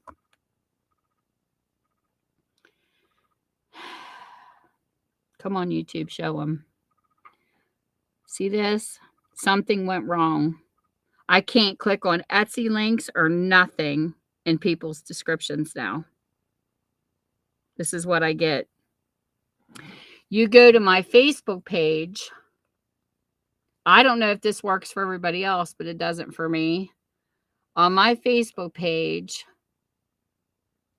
my about info, I have my Crafty Styles link. Watch what happens. When I click on it, oh, that actually works now. That took me to the monkey the last time I did that too. So that must have got fixed. But I keep getting that monkey when, something went wrong. I get it every single time.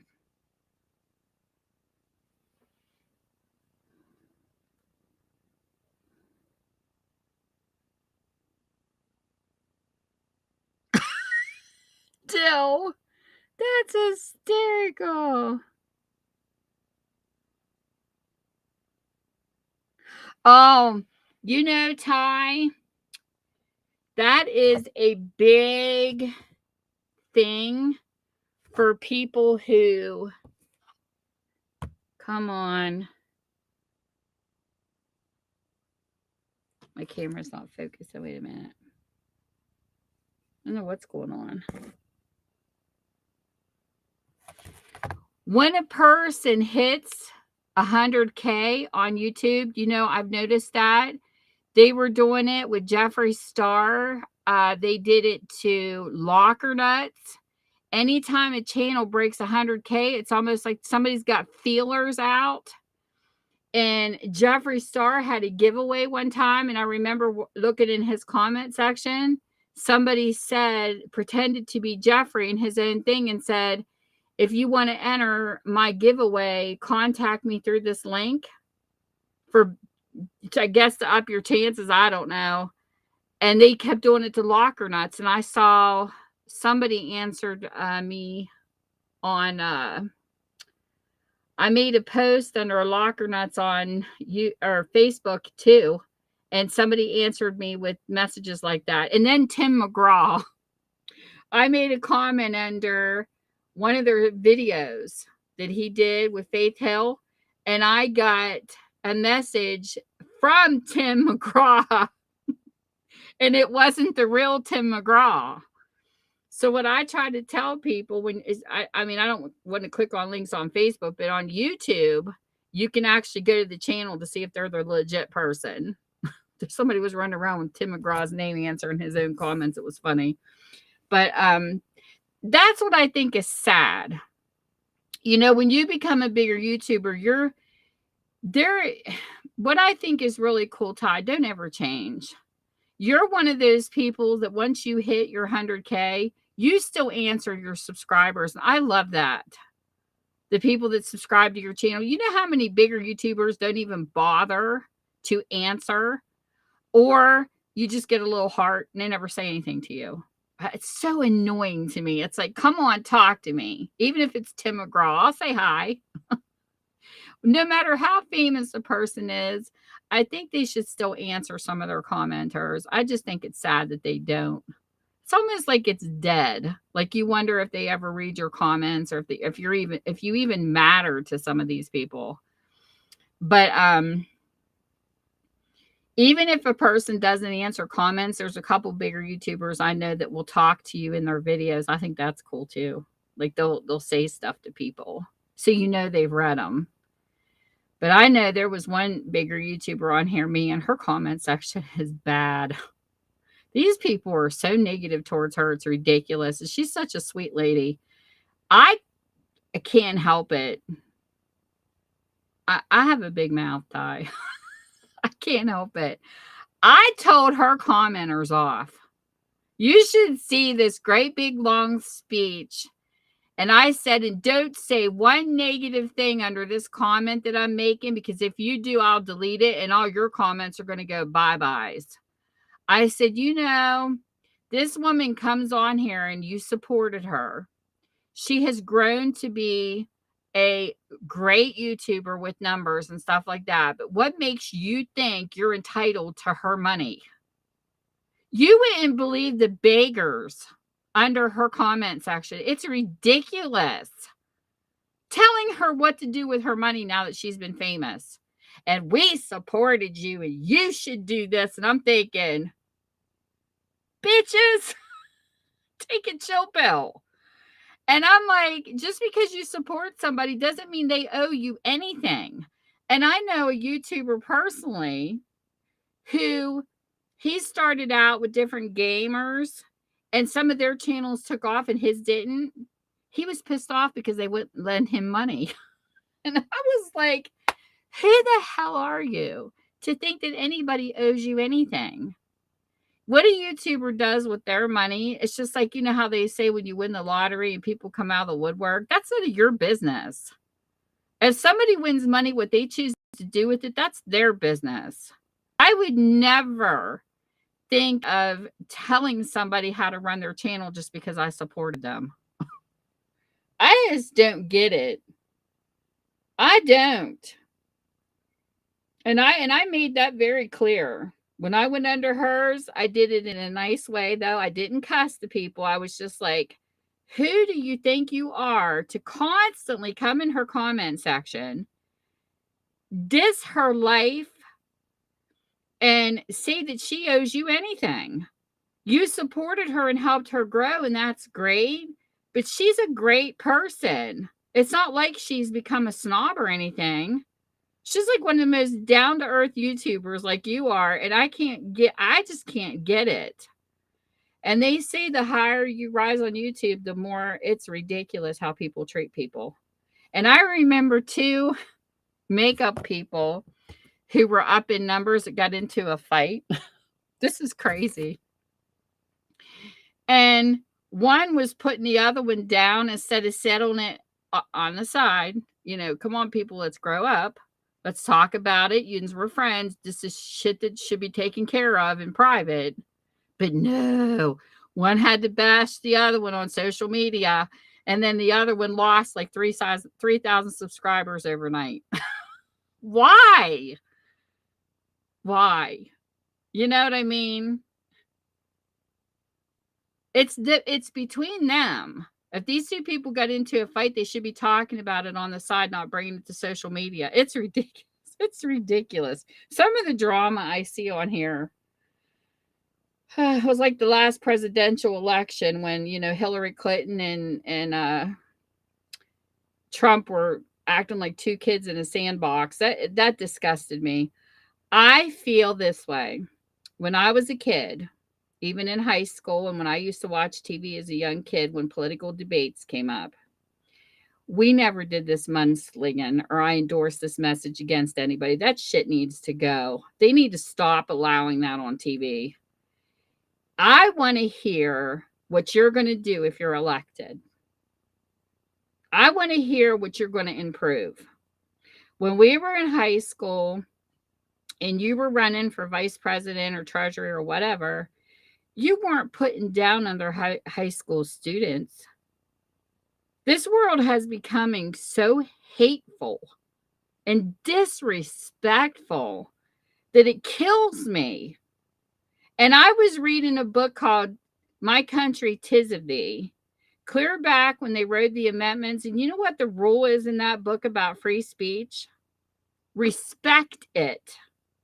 Don't abuse it. And I feel like that's all that's happening.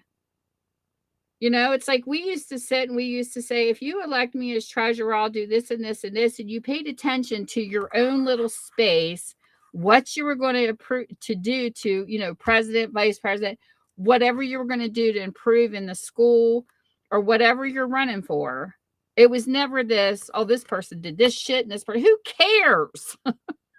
I want to see respect back in politics because I haven't seen it in a really long time.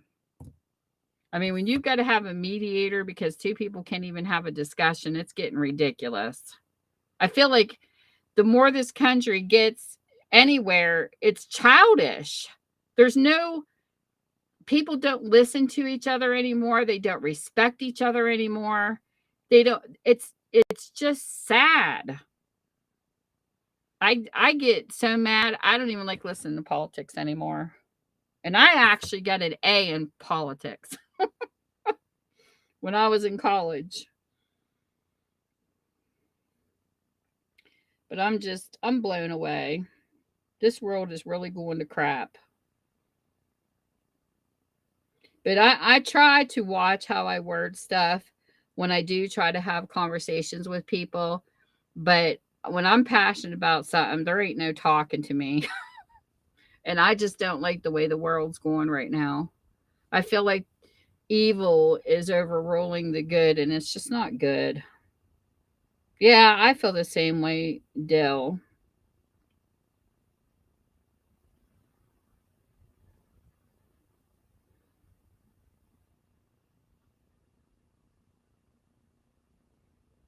Oh, yeah. I got into a fight with a couple people under Ty's comments. I hope you don't mind, Ty.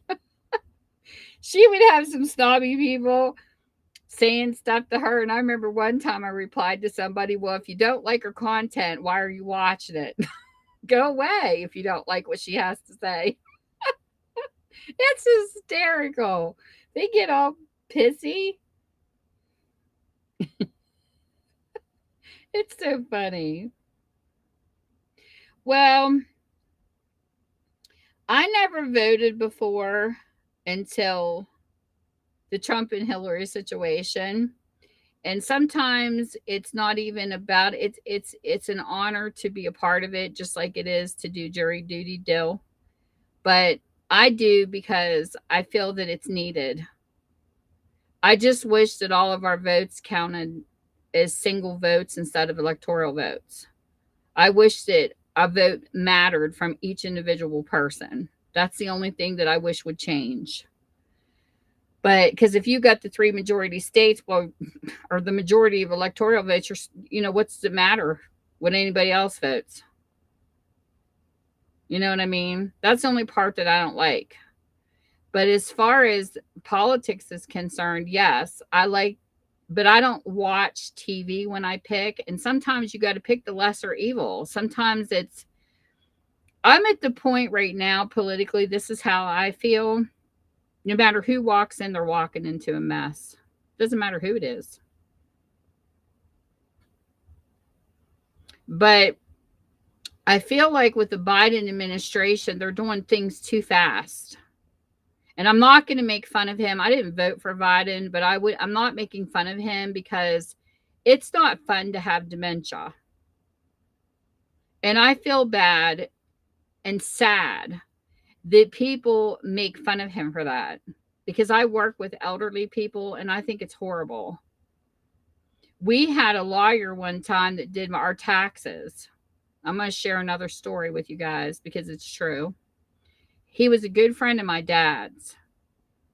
And when me and Mike did our taxes, he works out of state. He doesn't work in West Virginia. He works in Pennsylvania. So when he claims, he's got to claim out of state. Well, this guy was a tax lawyer too. And he kept messing up. He kept telling my husband, you have to have these forms filled out and mailed in because you're out of state and blah, blah, blah, blah, blah. And then Mike went down, did what he said, and then he changed it again. And I told Michael, we're leaving. We're not going to deal with this guy. And Michael was like, why? I mean, we're in the middle of tax. I said, because something's wrong with him. He either doesn't know the law or something's going on with him, because every time we come down here, he tells us something different. Well, we switched. Our magistrate at the time felt it her public duty to do our taxes for free. So we don't have to pay for our taxes to be done, but you can gift her if you want to. Basket of fruit, whatever you want to give her. That was her. So we switched to her. She's definitely smarter. She taught me how to bookkeep and everything. She helped me out a lot with my business. Well, in the meantime, my mom and dad came into some mineral rights. And my dad went to this lawyer friend of his, and I told my mom, tell dad there is something wrong with him. He doesn't know what he's doing. And if you guys go through them and you have your stuff done, he's going to mess it up because he messed up Mike and I. So, of course, my dad was in denial because he's a friend and oh, no, he's a lawyer. I don't know what I'm talking about, but this guy does. Whatever. They didn't listen to me, and he screwed up their shit so bad. It took 3 lawyers to undo it. That's how bad this guy was. Here he was going into dementia, and he didn't admit it. And nobody did anything about it. I don't know how many people's stuff he screwed up, but he's no longer in business. But all I know is these 3 lawyers said it was awful. They told my parents, whatever you do, don't pay one more dime to the IRS because he has screwed up your stuff badly. And I feel sorry for people that go through that because they don't want to admit that they have to step down. And yes, I've seen Biden turn around and talk to people that's not there. I see it. Everybody sees it. But it's not fun to make fun of somebody. I just don't understand why they don't have a competency test for anybody that runs for president after a certain age. They should have a competency test because it's terrible. Sitting here watching him go through that and then people bashing him on social media for something that's you can't help. I had a grandmother with Alzheimer's and Parkinson's. Believe me, it's not fun. working with these people. I had a client one time I worked with. She had Alzheimer's so bad, she could tell you where she was from. You ask her where she was born, she would tell you. She had a note on her refrigerator, and every single day her daughter made up a note because she kept asking where her sister and her mom were. She had to relive every day reading this letter that her mother died over and over again. And she was one of my patients, and it was horrible to see her go through this as she's going, oh my God, my mom died. When did she die? Because she kept reading that list as a reminder. It's horrible. It's a horrible disease. So I'm not going to make fun of him for that. So, you know, I might not believe in a lot of things that people do politically, but I do have respect. And I just feel that no matter who gets in office, they're going to have, I mean, so many laws are signed in and so much crap is done. I wouldn't want to be president right now with all the crap they have to go through.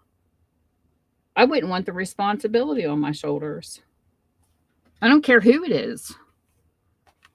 It's a mess. This country's a mess. This world's a mess.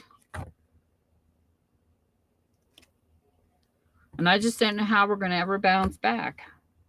I mean, inflation's gotten so ridiculous. Me and my husband talk all the time about how people with a minimum wage are even making it. I know our struggles when we both were making minimum wage. It was horrible. Can't even imagine. So this light, what it does is it'll go off. I thought it died earlier. It goes off. So it must need juiced up. I don't know what's going on with my camera. I mean, like, it got really blurry. Come on. You're not supposed to get blurry.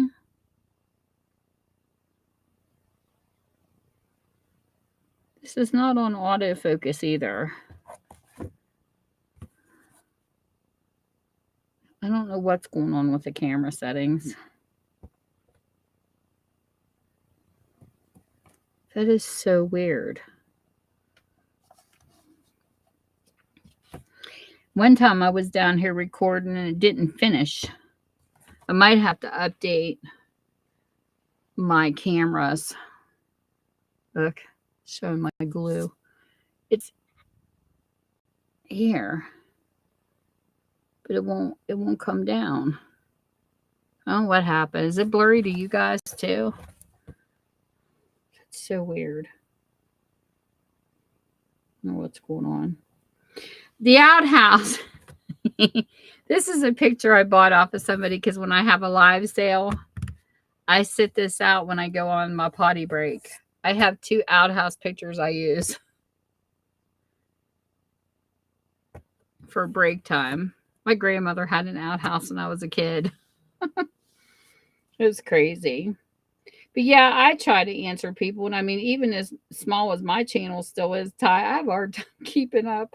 And now that YouTube took away all my comments off of Tammy's Passions, you know how many conversations I had with YouTubers? Like, I would go under and comment, we'd get a discussion going, a couple, and my comments are gone. It's just people are all going to look like they're talking to themselves. But I can't subscribe to anybody. It won't let me. I keep getting the error that I'm subscribed to too many people compared to me.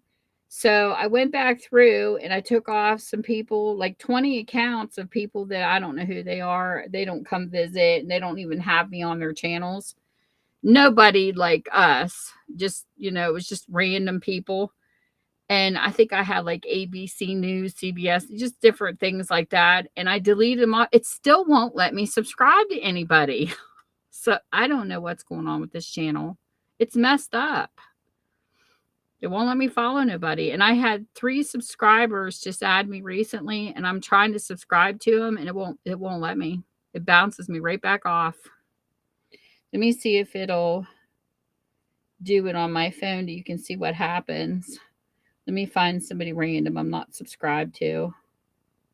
I'll go down through my thumbnails. Okay. So here's a channel that's got 9.1 million views or something. Okay. Let me get past the commercial. I don't want to show their content. I just want to show you what happens, because I don't want to get in trouble. So I'm going to pause it. Okay. Ugh. Come on, phone. Okay, so I'm pausing the channel, and there's the subscribe button. Now watch what happens. You have too many subscriptions compared. Wait a minute. I'll tell you what the message says. Precondition check fail. And it says you have too many subscriptions compared to your number of subscribers. That's what I get every time I try to subscribe. And then it says precondition check failed. I don't know. I can't figure it out. But it won't let me. So I'm stuck.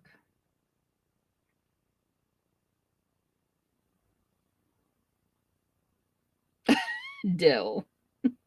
You're so silly. Why is this doing this? Up close. This is the first. Come on, Cam.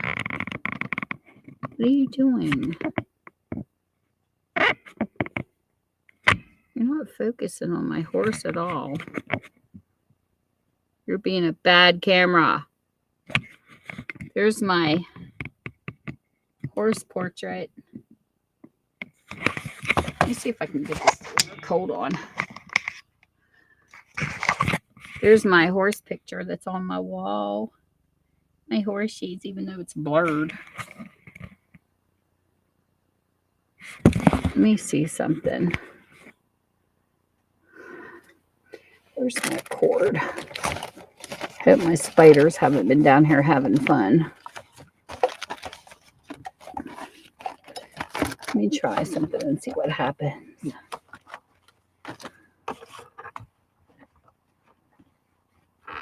Come on. Focus. That's what Restream looks like. I like Restream better than StreamYard. I'm afraid. Let me see what happens. I don't want to disconnect and reconnect, because if I do that, it could be either the camera's getting old. I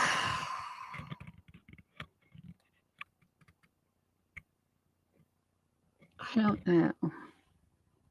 Or could be a port maybe on this laptop. I'm not sure.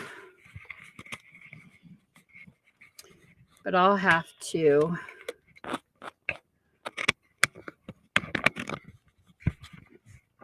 probably get another camera.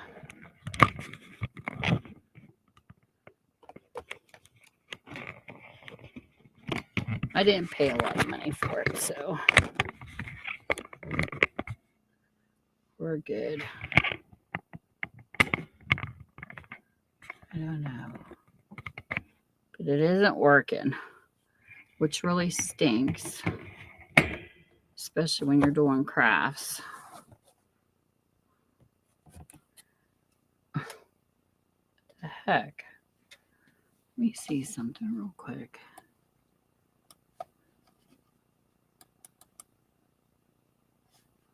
Oh no, I better not do that.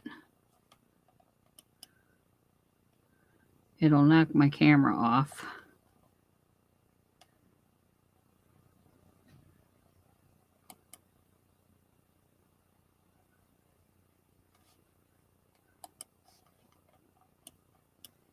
There's not a lot of settings for this.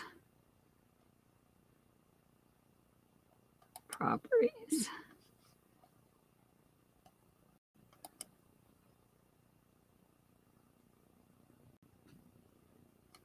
Neep.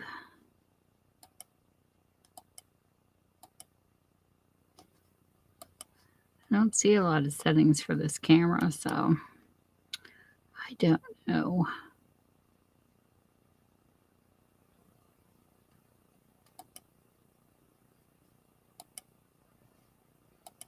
It's not letting me do anything.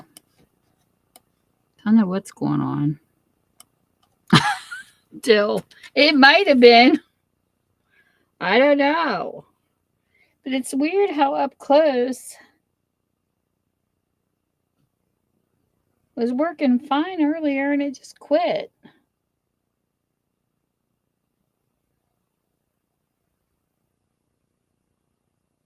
It almost looks like autofocus, but it isn't.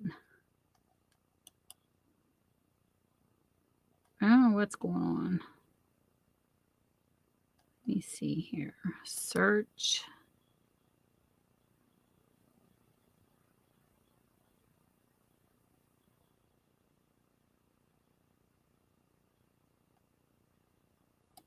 Let me type this in.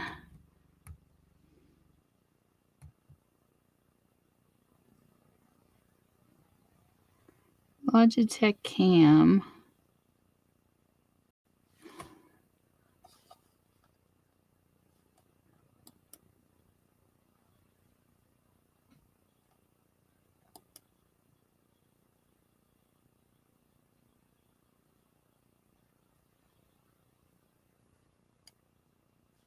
Yeah. Why are you taking me to a website?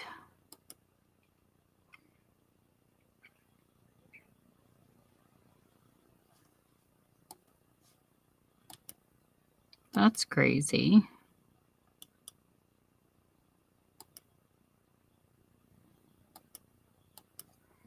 Cam settings.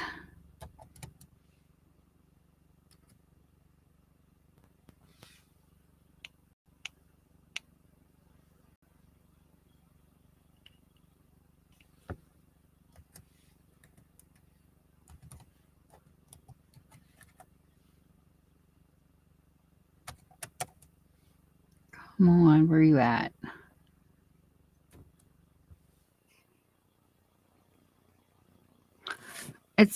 I don't know why it's taking me. It's supposed to be scanning my computer. Not the freaking web store. Open. Cam settings.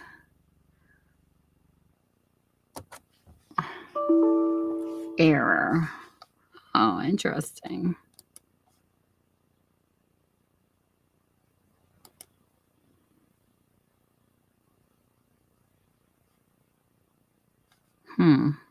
I'll have to look at this later. I don't know what's going on.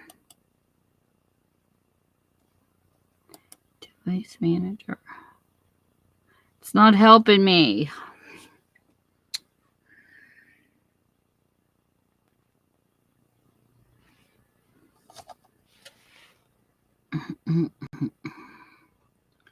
Keyboard, no.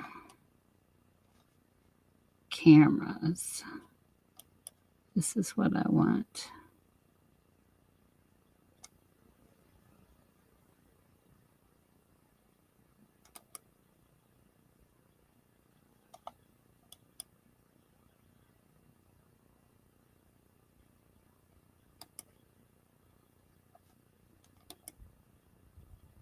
Driver details.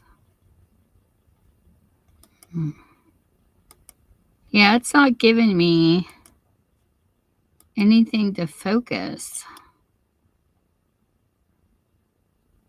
That's weird. I'm not getting any hardware changes either. I tried to update the drivers and it says everything's fine. Well, guess what? I'll be looking one for Christmas. Have to get one later, I guess.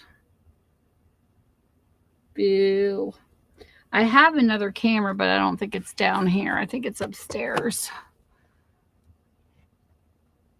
Yeah. It's not down here. It's upstairs. And this keeps shutting off for some reason. It says it needs to charge. So this light needs to see my camera. This light needs to charge, this halo light. I don't know. I guess it's YouTube saying, Tammy, you're online too long. Go away. That's what it's telling me, Dell. It says I talk too much. But anyways, I try to educate people as best I can.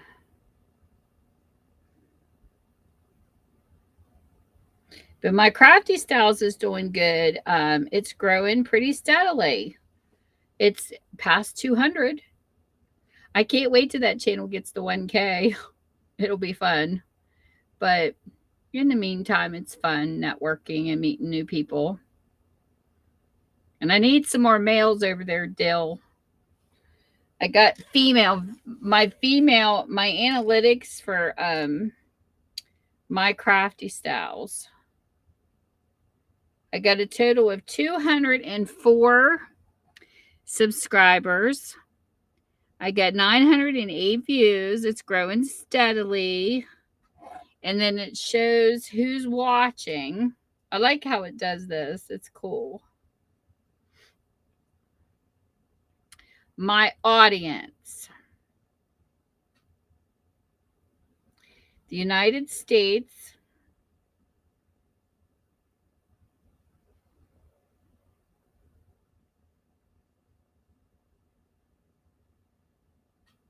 Where is it at? It says I have more females.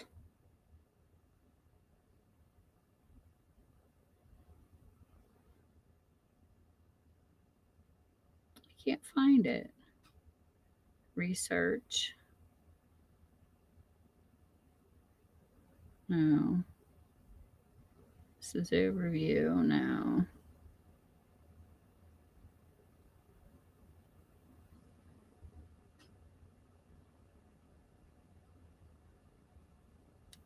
I don't know where it shows it. I can't remember on how much, but these lines right here are cool.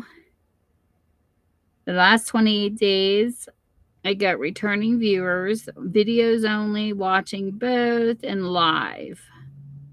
Isn't that cool? But what I like is when you go over to the earn part, it says 204 subscribers. Of course, I don't have 500. I have 3 videos uploaded. Public watch hours, I only got 144. Boy, that's sad compared to 3,000. And then down here, my shorts, 3 million. Are these people crazy? I'll never get to 3 billion. But it showed who was watching me, and I can't find it under my audience.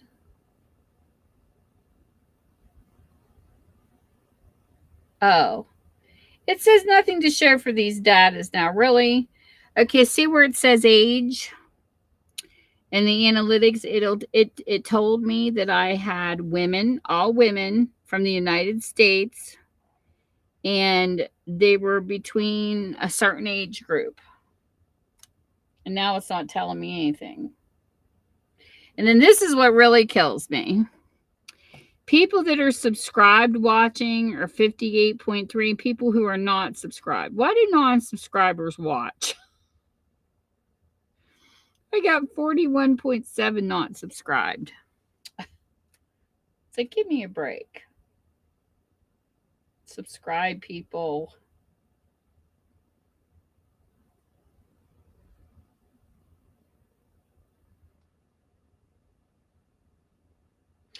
Okay, here it is. When I hit life at the top, from the beginning, the last 365 days, between the ages of 55 and 64 is watching me 100%. I'm getting nobody else. Women between 55 and 64. Gotta get some younger people in here. And some males in some different countries. Now on Tammy's Passions, let me switch. Let me see on. I haven't been getting views on here that much because I haven't been on here. I'm trying to find the. Let me get to the part I was just at. At one point on here, I had like 3 different places. I had the UK, Philippines, and Australia, and then in the United States. And now I'm only getting United States.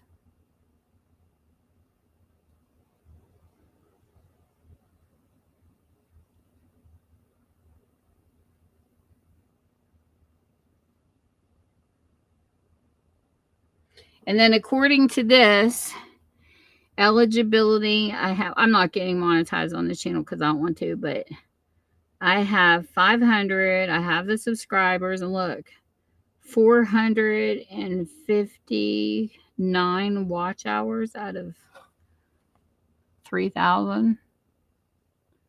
And I only have 4 shorts, so my shorts are low on this channel. But yeah, see, I don't even get close to the watch hours on Tammy's Passions. So I don't know. But I haven't been on here, so I got a lot of making up to do for this account. Plus, since all my comments went bye-byes, I feel like I'm starting over with both of these channels. But I'm doing really good on this one. My views are up to 908 and stuff. I'm doing good on my crafty styles. And I think a lot of it is because it's a teaching channel. Like this channel here is just random, but the other one, I put more into it.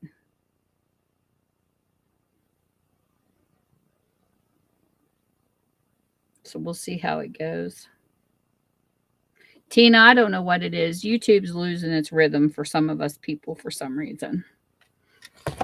But has yours picked up more towards the holidays? I don't know. I'm hoping yours will pick up more. Me and Sandy have been on it.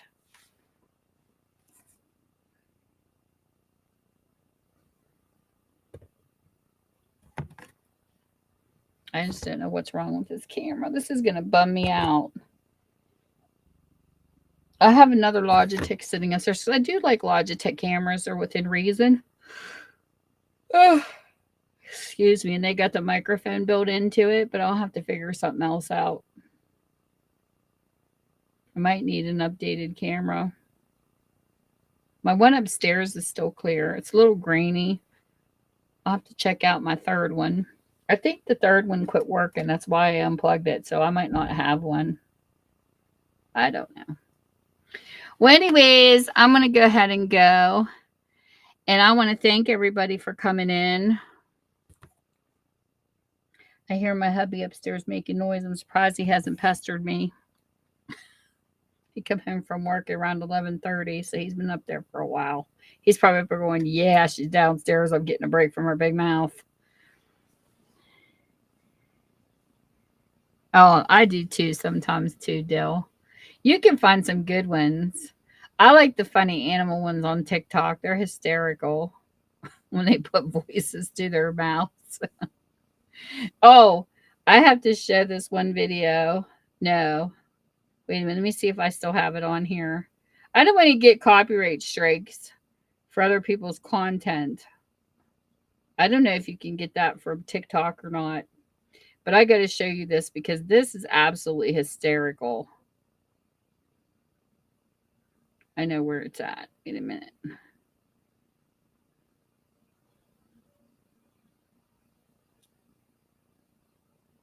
I laughed so hard when I saw this video. Do you guys see this one? This is one of my favorites. Wait a minute. Let me get it up here.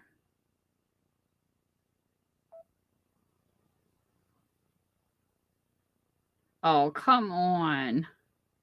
Don't tell me it's not available. What?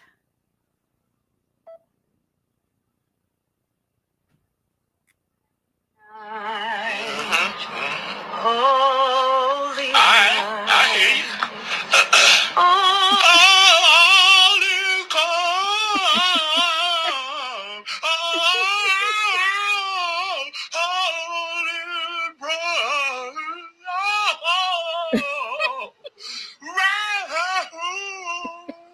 Roll your virgin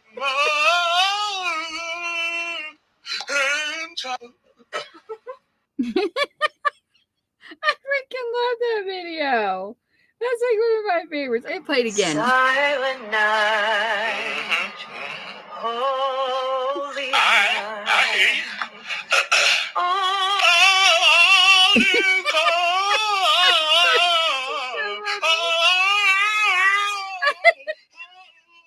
I can't help it. I freaking love that video.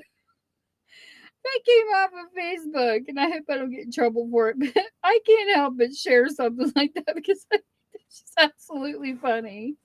Oh my gosh, little things entertain me. Did I send this one to you, Tina? I'll send it to you in Facebook. I just love it. I send it to everybody because it just cracks me up. That dog's like, yeah, I got it going on. Let me see if it'll post in chat.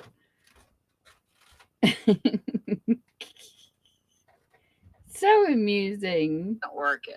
Wait a minute. I can turn this off. Oh, shoot. I get to laughing so hard I can't stop. See if that posted. I don't know if it posted or not.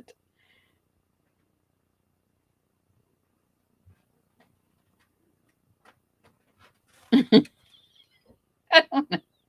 Oh, shoot. It won't open for me. I can't test it. That's where I saw it. And I think it's on TikTok too, but oh my gosh. I'm sorry, lady, for showing it. I had to share it though. It's not to steal somebody's content, it's just hysterical. My friends were busting out laughing. Alrighty. Did it work, Tina? Let me know if the link works. Somebody. Believe me, it's not a hack link. It's actually a legit one.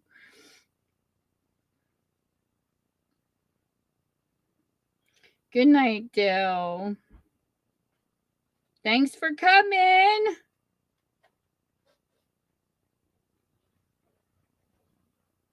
Yay!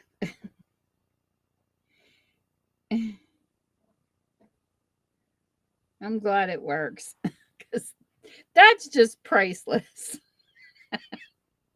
I love stuff like that. Alrighty. Dill said it worked. You said it doesn't work. I don't know.